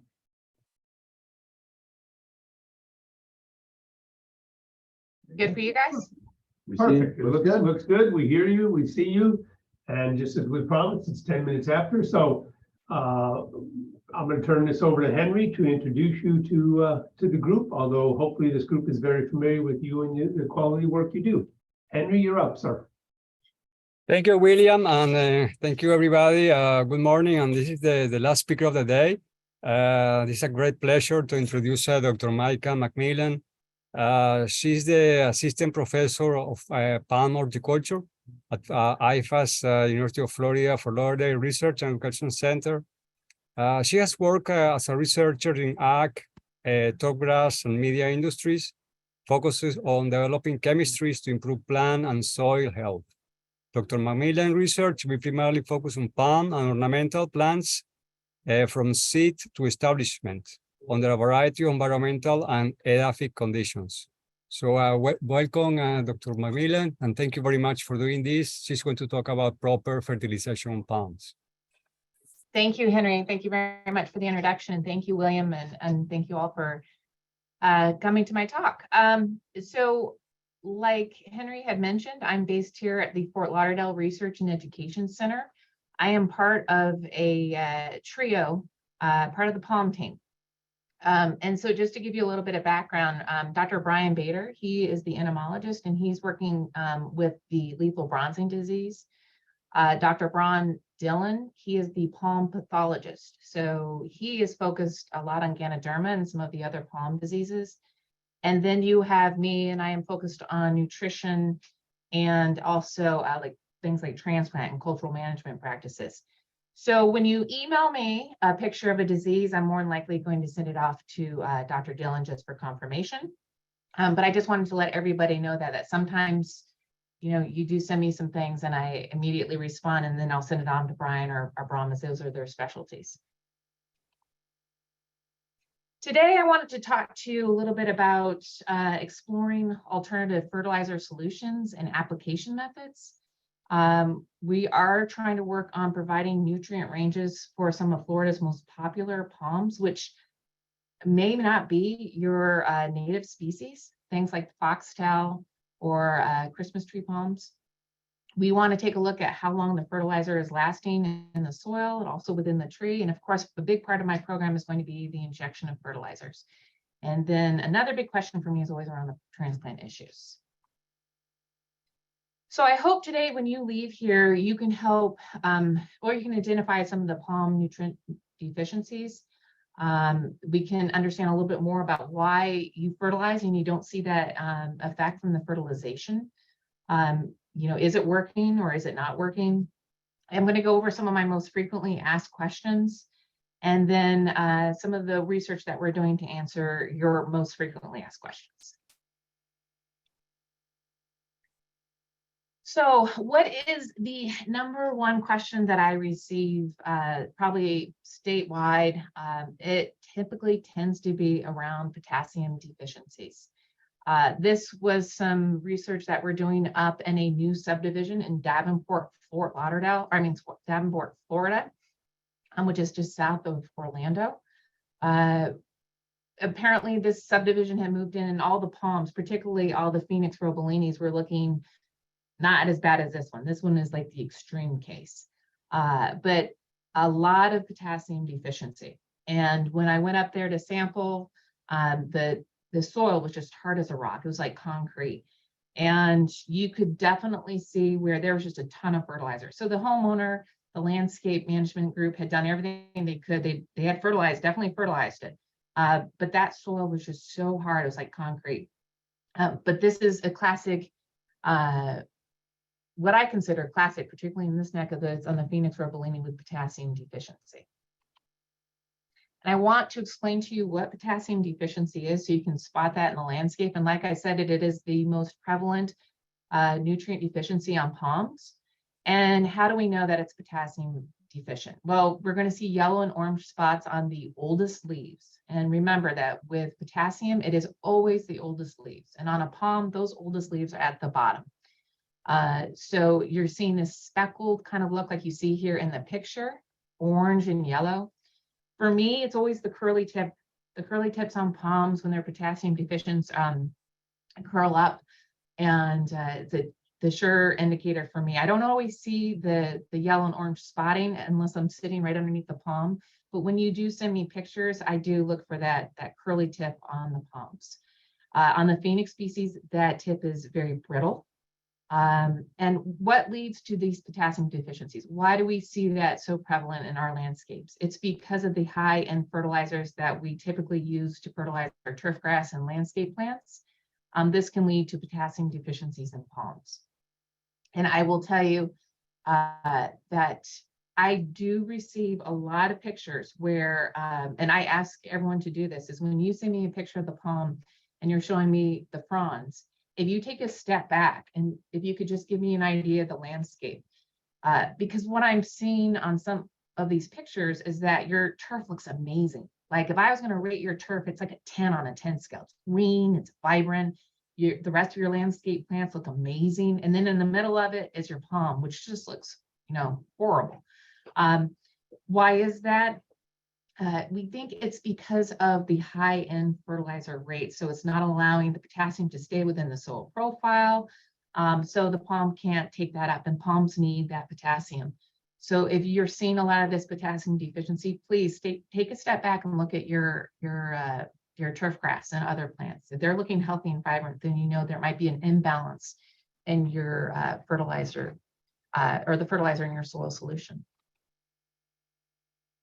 Another one for me is here we have like I said, it's always on the older fronds, potassium deficiency is, and we see the curling tips. And you can see right here, the curling tips, beautiful picture by Dr. Brochad, where those end tips are always in a curled, almost dead looking like area. And Dr. Brochad always said, hey, even if you have a little bit of green on the bottom of those fronds, allow the frond to die off so that the palm itself can reuse or reabsorb those nutrients in those lower fronds. So Dr. Brochad's recommendation was always to leave these fronds on so that the plant can reabsorb the nutrients. Secondly, this year, I think last year for me was my first year, and boron was the big one. This year, it seems to be the manganese deficiency. And how do I know, or how can I spot manganese deficiency in the landscape? Well, for me, manganese, which is Mn, the N always reminds me that you're going to see the nutrient deficiency in the newer fronds. So in this picture, you can see it's kind of close to the spear leaf. It is on the newer fronds, and it's called frizzle top. So, frizzy hair, this is kind of what that looks like. The newer fronds are frizzled, they're chlorotic. And with manganese, it's always more severe at the base. With potassium, it's more severe at the tip, manganese at the base. And we can see that manganese deficiencies tend to be because our soils are pretty high in soil pH, sorry. Some beautiful pictures showing the manganese deficiency here on the fronds. So when you do, if you can access that frond and you can see it, for me, the frizzle top is the clear indicator, right? That's something you can see even on a royal, you can spot the frizzle top far off. But if you are able to access that frond, you'll see some of this streaking right here, this black streaking. And then here's another beautiful picture of the frizzle top on those newer fronds. And again, like I said, this year was particularly a lot of pictures with the manganese deficiencies. Magnesium. Magnesium is probably one that that orange yellow color, it's I remember it like magnetic magnesium because it's just so bright. On the Phoenix species, we tend to see this here in the mid canopy all the way down to the lower canopy. And with magnesium, you can see that the middle of the frond is this dark green, while the outer edges are an orange or a yellow. Like I said, I see it a lot on the Phoenix species, and it's something where I spot it and I sometimes think, oh, it's a potassium deficiency, because you can have the potassium and the magnesium deficiencies on the kind of mid to lower fronds. So on this one, you can see right through here that green, that beautiful green color, and then this bright yellow orange, but this is definitely on the lower fronds. And then it goes all the way up to the mid canopy. So unfortunately, why do we see magnesium deficiency in Florida soils? It's because it all has to do with the soil chemistry and soil solution in your soils and their ability to absorb the nutrients. And potassium will basically, a lot of potassium fertilization will kick off that magnesium fertilization or magnesium fertilizer, which will lead to higher magnesium deficiencies in the landscape. Boron deficiency. Again, I do get a lot of phone calls on this one, and I think the reason why, and in pictures too, but I think the reason is that the trees are so odd looking. And I always say these are my Dr. Seuss trees. They look so funny. And so I think people are like, oh, is this a disease? What's going on here? My tree looks horrific. And with boron deficiency, first thing I look at is I can tell automatically this accordion. No other disease or no other deficiency leads to this accordion-like look. It's always on the new leaves. And then for me, it's the unopened spear leaves. This year, a lot of unopened spear leaves. So the crown will typically bend in one direction, like I said, the Dr. Seuss look. And then your inflorescences tend to be very necrotic. Here is the unopened spear leaves. And then you can tell a little bit of the accordion-like look right through here. And then here's another photo by Dr. Brochat showing you the accordion-like look of a boron deficient palm. How do we treat for boron deficiency?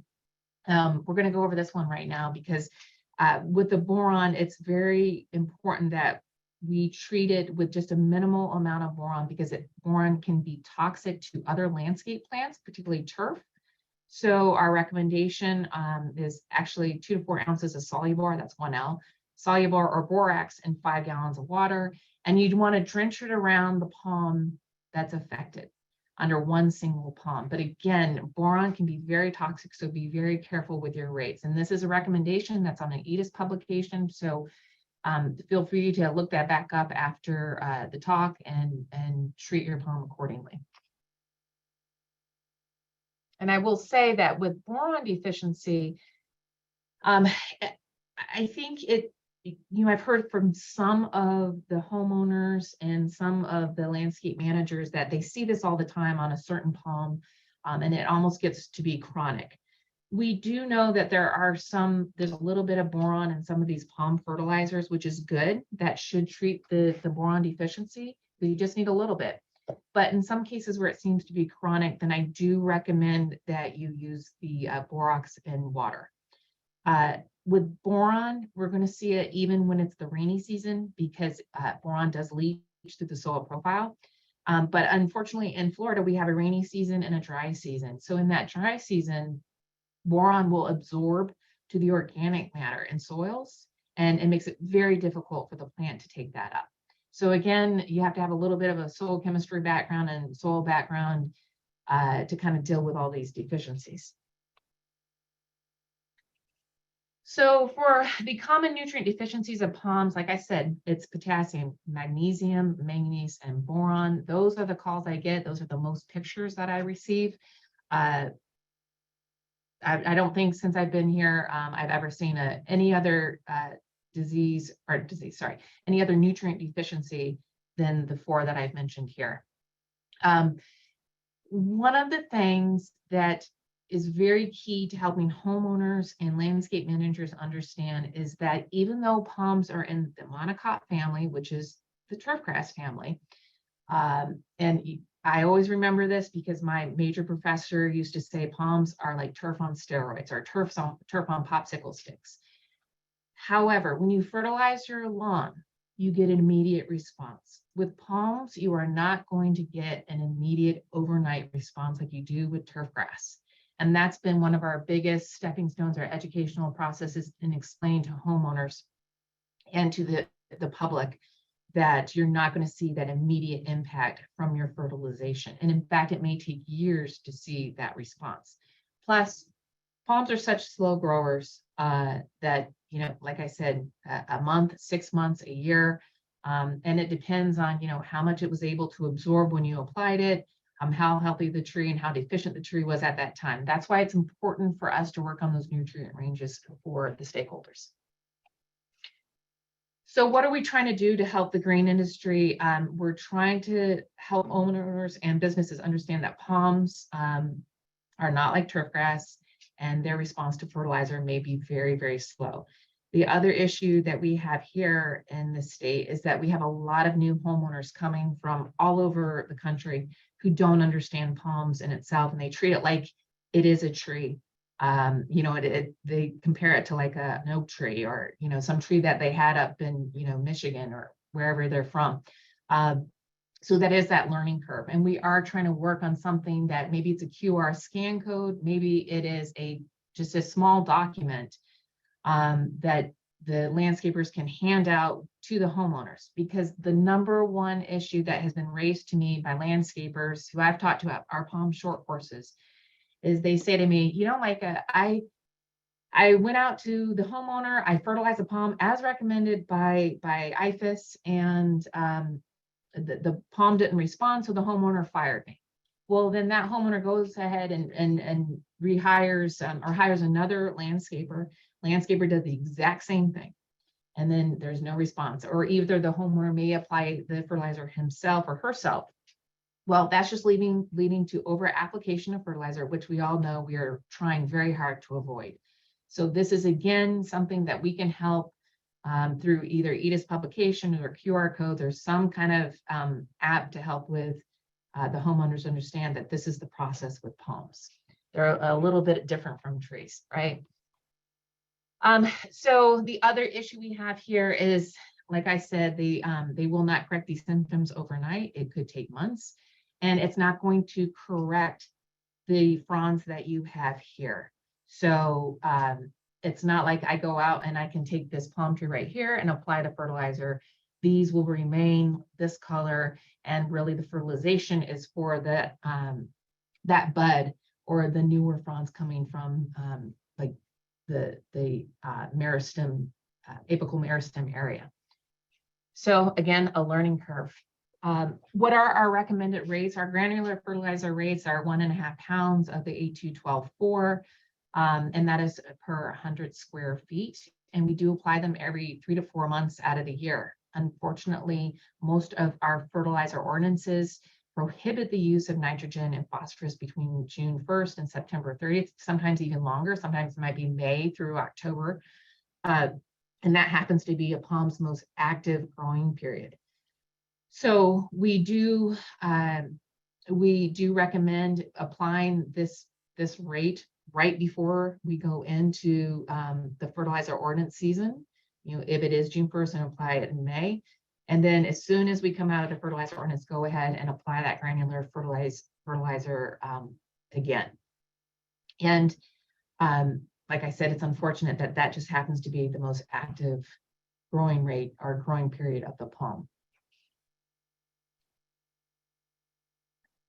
So I think when I came on board, it was, we were still kind of towards the end of the pandemic, and getting phone calls left and right of people who were not able to access or could not find the 82124 or their palm fertilizer. So they were just throwing out any turf fertilizer. The thing we want to remember with palms is that with the nitrogen, you're more likely taking up the nitrogen. The potassium that the palms desperately need will leach off or leach through the soil profile, or won't be utilized by the palm.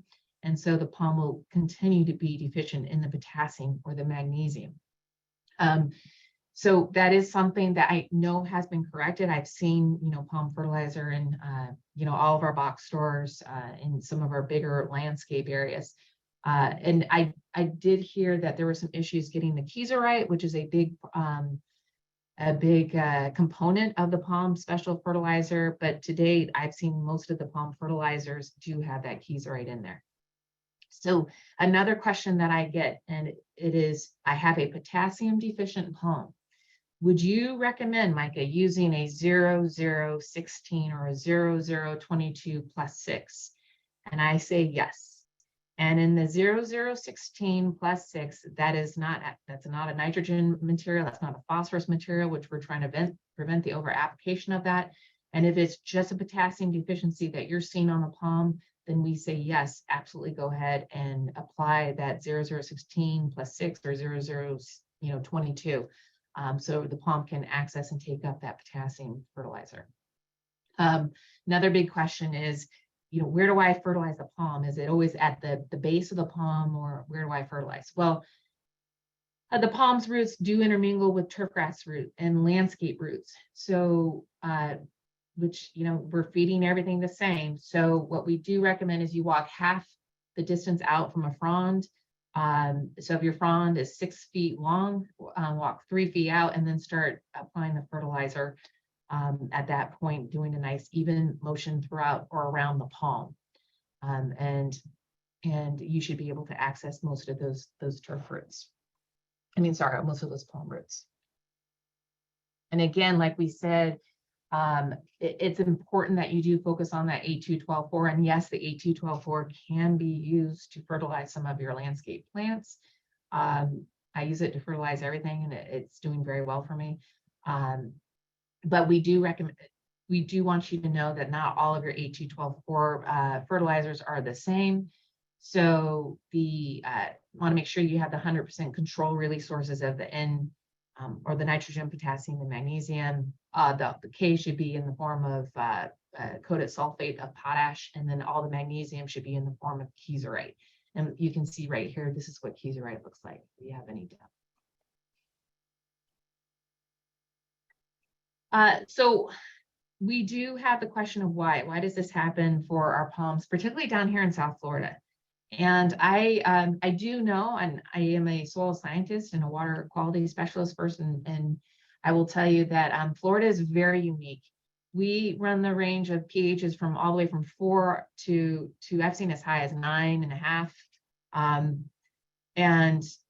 We have, in most of the locations that I have tested, our water quality is also high pH water quality. But all this translates to the ability of your soils to take up nutrients. And forgive me, but I am a soil scientist, so I always do recommend that you do a soil nutrient analysis. I recommend and test for your soil pHs. Why is that? Because we are living in newer subdivisions. We are amending our soils such that where you're sampling maybe just compost, or where you're sampling and where most of your palm roots are within that amended soil. So I can tell you that, I could say, hey, my guess is that your soil pH is going to be between a 7.5 and an 8. I know around my house, which is literally full of concrete, around my house, over 8.5. And so, and most of the soils that I have tested are around that 8.5. And of course that varies. I'm talking about South Florida here. We're not talking about up in the Pinelands where it can be, 4 or 5, but do test your soil pH. If you haven't done one in a while, do it again and take a look at, hey, maybe my pH is, right around an 8.5, and you can see 8.5, that would be good because potassium is available. But what tends not to be available is your iron, or guess what, your manganese. So if you're tending to see more manganese, then it might be because your soil pHs are 8.5 or higher. But definitely that's the soil scientist, coming out at me. So what am I going to be focused on for at the University of Florida? What are we hoping to help the green industry with? Like I said, the problem, and probably my most frequently asked question is that I applied that fertilizer and I didn't get a response, Micah. What's going on? But that the question has arisen, what was my fertilizer not good? So we go through that discussion of palms are slow growers. They are not turf grass, even though they are in that family. And applications from granular fertilizers may not be evident for almost 2 years. So I think we are trying, this is just something that we're exploring with some of my other UF colleagues at exploring, working with HOAs and helping to explain, why we're seeing these big differences. And I have been to HOAs where their palms are just failing miserably. So we are looking at different types of fertilizers and methods and ways to make that palm as healthy as possible. We do want to prevent the over application of fertilizer. That is one of our biggest goals. And of course, the runoff of granular fertilizers when applied near waterways. Leaching of fertilizers we want to prevent. Remember the homeowner that, basically fired the landscaper and then hired another one, did this over and over again. You're just leaching all those nutrients into the waterway. And then of course, palms that are growing in small spaces or plots that are evident in city landscapes or near pools. And I will tell you that I have been in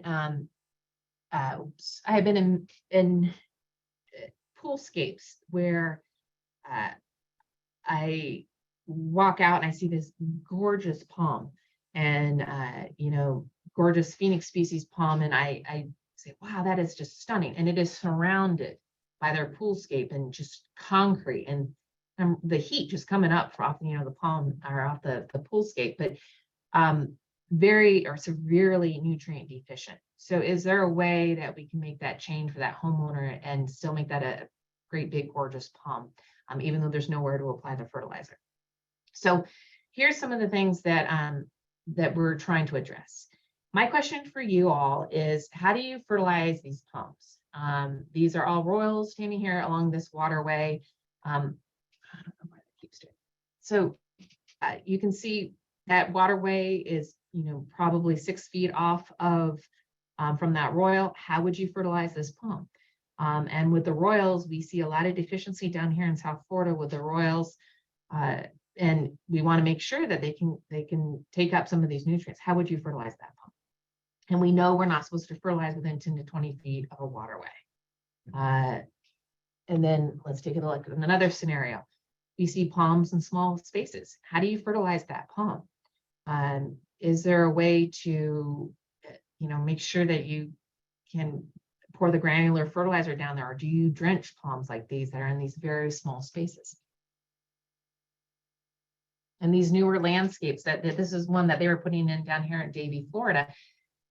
And you can see that that palm is going to be placed in a very small area. I think we're all seen this before. And that soil to me is basically like concrete. But how do we fertilize something and have that uptake be enough for that big palm?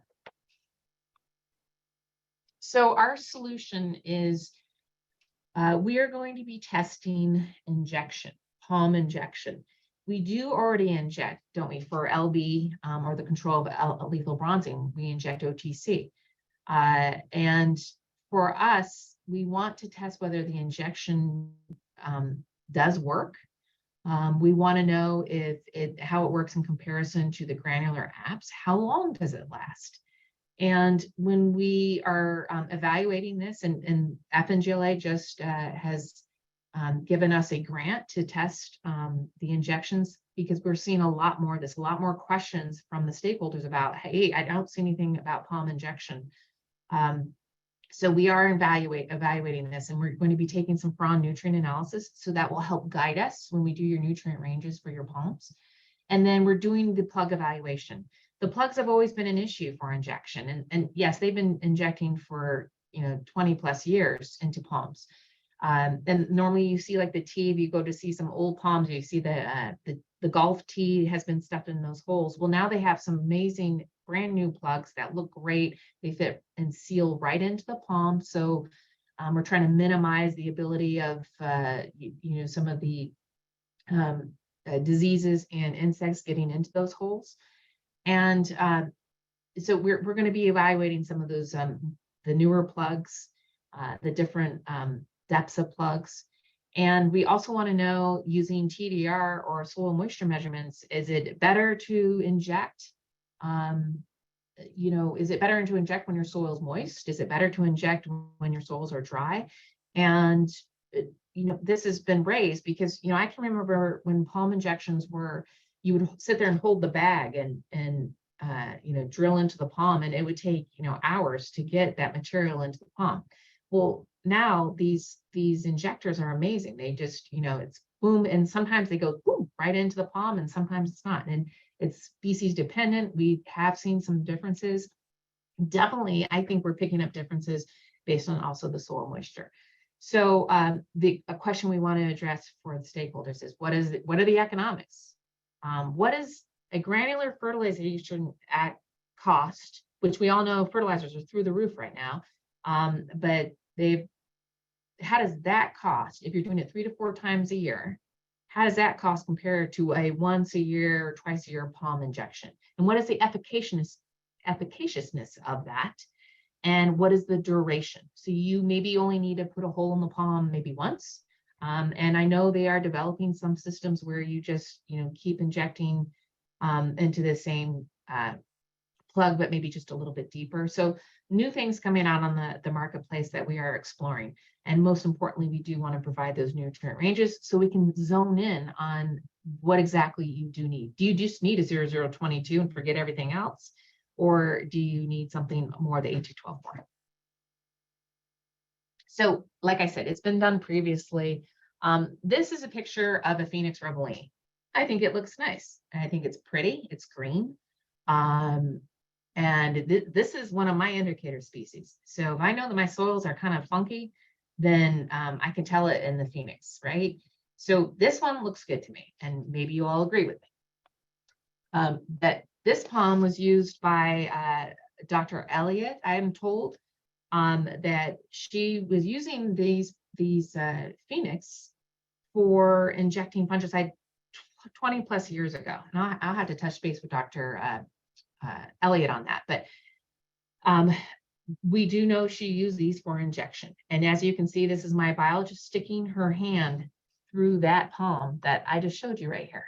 That's the exact same palm, looks great, with a big old hole in it. So that has been my biggest complaint is, Micah, you're putting a hole in that palm. I do know I'm putting a hole in the palm. But my question for you is, can we prolong the life of that palm? Can we prevent fertilizer leaching and runoff? And hey, we know palms are overplumbed, and that is not my terminology. That is coming from Dr. Brochette, who's always said that palms are overplumbed. And as you can see, this palm is doing great with this huge hole in it. So again, and like I said, this Phoenix is over 20 years old. Our goal is to do a drench. A lot of exploration in the drench with palm trees. Maybe they respond a little faster. I have heard some evidence that the drench, they seem to do or respond faster. Again, that was just something that we've heard. The control, which receives nothing, your granular application, which is always going to be our recommended granular app of A212/4, and then of course we're doing an injection. We will be looking at soil moisture, the root length, root imaging, We will be capturing the leachate. We will be showing uptake versus leaching and the soil nutrient analysis, the fauna nutrient analysis, and of course, we hope to do some other cool stuff with this particular trial. Problem two, just making sure I've got enough time. Okay.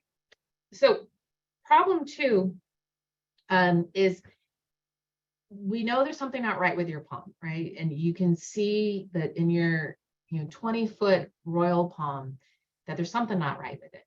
But you're not getting up in a cherry picker. I'm probably not going to get up in a cherry picker. How do we tell, what's going on with these palms? So what we would like to do is, and actually Henry was one of the first people that we started kind of playing around with this idea of doing some drone work, because Henry had taken me to a location that was on somewhat, it was a waterway or a canal, and they had gorgeous royal palms, and they were on a slope. So if we had put down granular fertilizer, it would have just run off into the waterway. So we did inject some, and our goal was to fertilize, find those palms, and then fertilize, and then use drone imagery or satellite imagery to determine if we had a change in the nutrients and nutrient uptake. And why would we do this?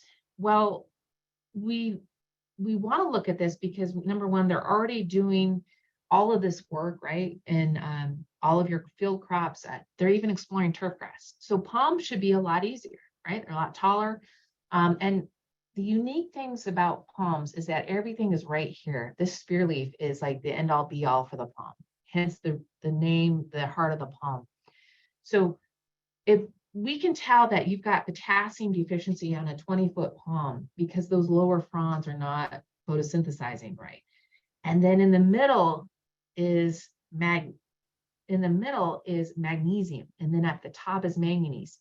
But could we tell something's not right just by zoning in on that spear leaf? So it definitely worth exploring. And here's your 0.5 meter, which is your spear leaf, and then we can go out as far as 1 meter, 2 meters, or 4 meters, which would definitely address some of the most common issues in palms. This is some of the pictures we've taken these are on coconuts here at the research station, Washingtonians, and then we have our sables, and then here's your turf grass. So definitely they're able to zone in on that. If you look at high resolution drone imagery on your left, and then we have the satellite equivalent at 50 centimeters, which I'm told every day that satellite equipment gets better and better. So instead of you calling me and sending me pictures, maybe you give me your address and you say, hey, there's something not right with the palm. And we can zone in and say, hey, yes, this palm is not photosynthesizing right. And our goal would be to work with HOAs and work with FDOT and work with some of these groups. And not only, like we were saying, zoning down these palms and giving an overall assessment of the palm health, but I'm sure some of these groups would like to know like how efficient these palms are photosynthesizing. And if they're not photosynthesizing, do they need to be taken down to prevent, hurricane issues? Is there something not right with, like, is it Ganoderma? Is it LB? So can we pick up these changes?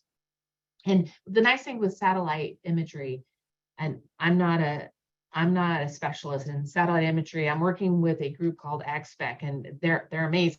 But with the satellite imagery, the government has been taking pictures of the U.S. for years, so we can go back a few years and take a snapshot of if that palm was there. Here's that palm this many years ago, and they can still run the analysis on it.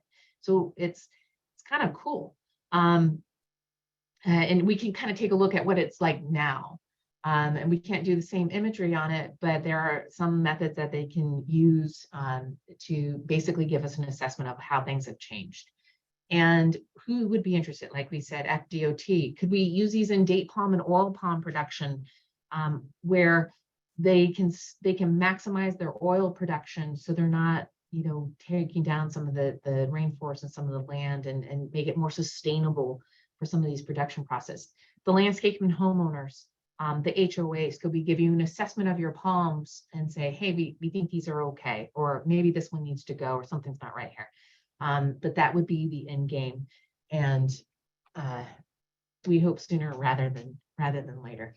But the other thing that I am working on is, I think I've got about 10 minutes. So transplant success, another big question, mostly is about fertilizers, mostly it's about nutrient deficiencies that my emails that I receive from people, or it's the discussions we have with landscape managers, but transplant success is a big one. And we decided to start a project with a sable palmetto, or the cabbage palm, which we all know, state tree of Florida and South Carolina, and it is a native palm species.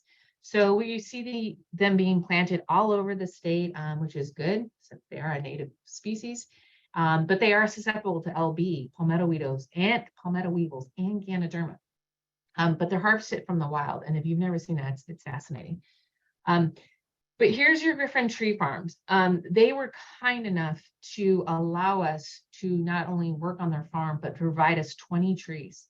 And they helped us place these trees. And they're about 10 to 14 feet tall. So very grateful for that help, extremely grateful. And what we did is we took these 20 fresh cut sable palms, and we're going to be looking at the volumetric water content at 3 different depths all around the palm. We're doing some frond assessments. We're doing some root imaging. And what do I mean by root imaging? Well, here are our sable palmettos, and you see these black sticks right through here all around. We have 4 of them placed on the west, east, north, south, and south side of the palm. And we have placed them close to the root ball. And we also placed one right over here. This is the irrigation strip along the palm. And we placed some of these tubes out here because we want to see, how fast it takes for these palms to reach this water source right here. And like I said, every other palm has compost, it's amended with compost, or it's placed in native soil. So the 2 treatments are compost amended versus the native soil. Because like I said, our soils are not very good in some locations. So can amending with compost help these trees with establishment and improve their transplant success? And like I said, that was all done at the Griffin Tree Farm. And how are we analyzing the roots? So like I showed you, placed around the tree were some of these tubes, and these are acrylic tubes, very delicate. So the team at Griffin Farms did an amazing job placing them around. And what we do is we drop a camera. This is a camera here. We drop it into the tube, and then it spins around the camera, and it takes an assessment in like less than 10 seconds. It's amazing.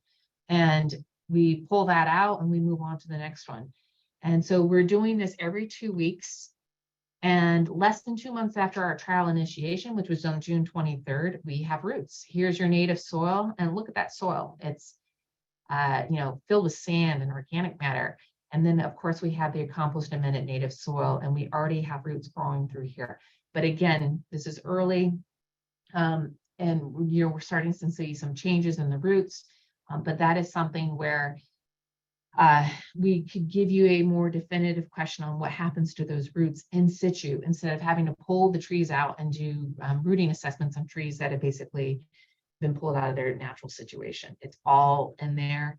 So we're taking a look at it through the June growing season. We're planning on keeping these rhizotron imagers in the soil until the roots go past them, until the roots fill up all the masses of them. And it's gotten way bigger now, and we can see where those roots are just exploding. But it will help us with regeneration of the roots.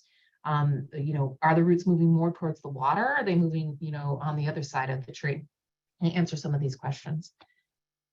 And of course, where can we imagine using this equipment? We've been asked to look at some saltwater intrusion and how it affects palms. We are already on low cation exchange capacity soils. So if we amend it with things like compost or some other sustainable sources of material for soils, what happens to those roots? What happens in low water holding capacity soils, or in drought, or over irrigation?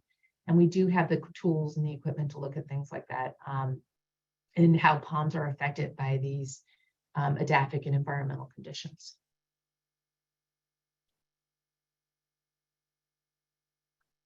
So question I receive a lot, do I need to fertilize native palms?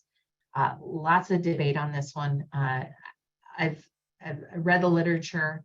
I have talked with growers. I've talked with landscapers who've been doing this for 20 or 30 years. And it is one of those questions where we say you're putting a native species in the soil, and if it's native and it's coming from that location, like in the southern part of it, like a royal that's in the muck soils, or is it an Everglades palm that is the situation in, or the soil conditions are similar to where it is a native species, then I say probably not. But it never hurts to just give it a little boost of something to get it growing. That's my thought process. So we are going to be looking at some of these native species and the rooting of these native species when you transplant. We will be taking a look at what happens to those roots when we fertilize or don't fertilize. Is it any benefit? And of course, here's our Florida native palms. We are missing one of the Sable miamiensis, but I believe they have only found one of those. So here we are with your native palm species, but I will tell you, most of my phone calls are not on any of the native species. It's on the foxtail, and probably foxtail would be number one, and then the phoenix species. Lots of questions on the phoenix species.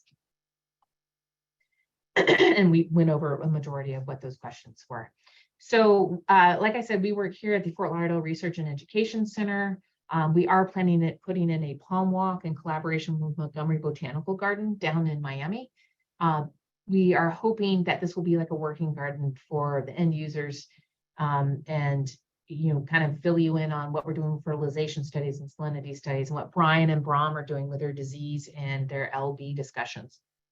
And we are trying to make this a user-friendly, so it's more of a like a demo garden. Now, I do want to mention here, and this is, I think I have 5 minutes left. So we are hosting a palm short course on December 8th, 2022, and that's going to be at the Gulf Coast Recreation Center. So that will be our palm short course that is going to be on the West Coast. We've given one in Fort Lauderdale, one in Orlando, now will be on the West Coast on December 8th. And we will tell you that Dr. Kern, we did a little change up in the lineup, and that we're having Dr. Kern, who's an amazing speaker, and he's going to be talking about the vertebrate species that affects palms, like rats, and he's got a whole plethora of birds and things like that. So it's a really, really interesting discussion. So I hope that some of you can join us and be there. Also, we are very excited to tell you that we are going to be hosting an international palm conference. This will be on April 12th and 13th of 2023. So next April 12th and 13th. The first day will be at a hotel here in Fort Lauderdale. And I say come early or come and register early, because this is going to be some amazing speakers that you don't normally hear from. So you may hear from Brian, Brom, and I all the time, and some of our speakers on the circuit. This group is coming together with speakers that we don't necessarily hear, and that's why we're trying to make it an international conference. I do believe John Dransville from Kew Gardens has committed. You're going to hear from Patrick Griffith. So a wonderful lineup. And I do hope that you can make it to that. Like I said, it's going to be at the hotel the first day. And then on the second day, we're kind of doing demos. And Brian, Brom, and I will be speaking about some of our research and what we learned in the last couple of years. And that is in collaboration with FNGLA. And the other comment I will make to you is, most of what I have discussed today is available on EDIS or our publications, which is now changed to Ask IFAS, which is powered by EDIS. So if you do put in something, my predecessors, Tim and Monica, they did such an amazing job on the palm research, and some of their collaborations with like Andrew Morrow and some of their graduate students. those documents can be found on EDIS. And if you just type in EDIS person, then ask the question that you want, there are some wonderful articles on that. And I do try to direct everybody to that location because it does come with wonderful pictures and things like that. And I will tell you that that is all I have for you today. And I do believe I'm on time today. So thank you all very much. I can be reached at micah.mcmillan@ufl.edu. So if you do have any questions, I'd be happy to answer them. Excellent job, Micah. Thank you very much. That was superb. And it's been a very active chat box while you were talking. There's a lot of experience and a lot of questions involving fertilizers and palm deficiencies and everything else. One quick question I do want to ask you, and that is there was a great deal of talk about soil and soil samples and where to send samples. And I know the university does soil sampling. You can send samples to the university. Yes. So, and even some of the extension offices, I do believe still have soil sampling locations where you can drop it off and they would send it up to UF in Gainesville. So yes, that lab is up and running, the one in Gainesville. And if you go on UF or University of Florida, Gainesville Soil Testing Lab, and let me see if I can go back, but it's on there. Like I said, UF Soil Testing Lab, and it will give you how to test for a soil sample and then where to send it. And I'll be honest with you, I can't remember what the cost of that was, but yes, they do charge. So I don't know how familiar you are with it. They do macros and micros and all. And they do tissue and soil and. They do. Yes, and the soil pH, which I think is the most critical. But I had gotten a sample, Bill, a few months ago, and there was, a homeowner where his palm was failing miserably, and I got that sample, and I will just caution you, it was full of slow release, like it was full of Osmocote, just like half of the bag was Osmocote. So when you maybe not even need to see in the soil sample, you might pull that out and be like, oh my gosh, look at all that Osmocote. I've been there, done that, but like I said, it is, I think, very helpful to pinpoint your soil pHs and let you know what's going on in the soil profile. Agreed. And one thing we had done or always pointed out was they have to be representative of the area. And granted, if you're taking around a particular tree, you can be more specific. But exactly, you're so taking right. over a large area, turf area, or a nursery, you have to take many and then mix them up and get a representative sample. Absolutely, agreed. Yeah, and I will tell you that I've been to homes where the home that I sampled from was like compost amended topsoil, and then right next door I went to that home, all in the same subdivision, and that home I almost broke my back getting into that home because it was like, it's concrete. So two completely different soil scenarios, and definitely got some different feedback.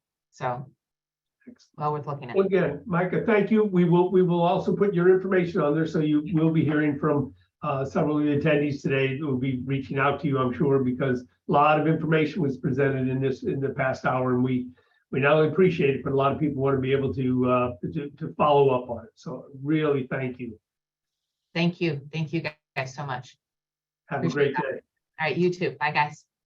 Now, to all the seminar attendees, don't go anywhere. A couple quick things, because super important, I know, is that we get the CEUs correct. So I mentioned before about please make sure that we're sent an email so that we have your license numbers for those different CEUs that we as the association have to submit. Before I get that, I have to point out there are some people, if you were sent an email link for this seminar and you did not sign on that computer, say there was a group of people sitting around a table and only signed on one, we would not know that. The only way we will know that you were present was you had to sign on through the email link that you got. Couple things I noticed in scrolling through, I saw there was one phone number on there, one phone call-in listener.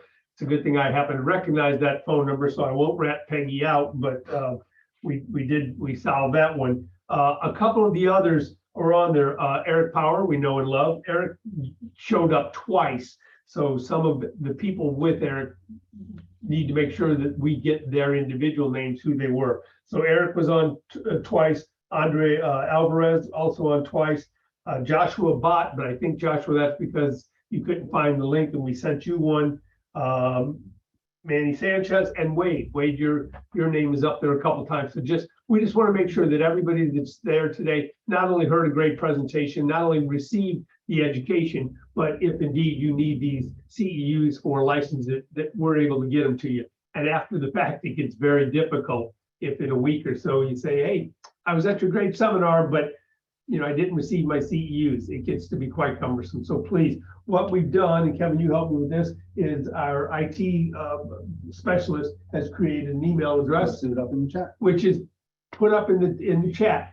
So we've created a specific one for that. Go ahead and respond to there with your license numbers for those of you that are looking for the CEUs for specific ones, and we will add that to our database so that we have your license number. Other ones like FDX, for those of us that are certified pest control operators, you'll receive a signed sheet that you have to supply with your license. So it kind of depends.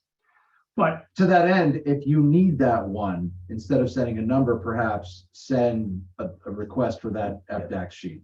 you can put that in the email. That yes, Don't be like, yeah, 4420. right. I'm like, Yeah. I don't know what to do with Yeah. that. We guess we do know what to do with that. Yes. So no, the people are sending in their notes to on the chat, but again, if you could, we may or may not have a record of the chat. Do send it in on that CEU@landscapeinspectors.org. All right. So again, we really appreciate you all. This was a half of the seminar, the 2020 seminar. We look forward to seeing you live and in person next Wednesday at Flamingo Park in the city of Sunrise.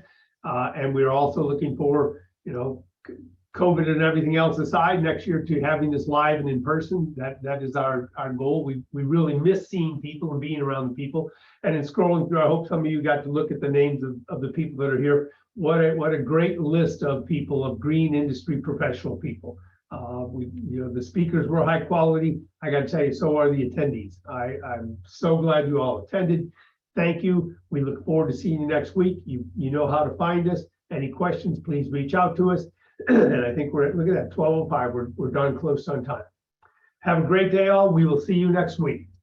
Thank you.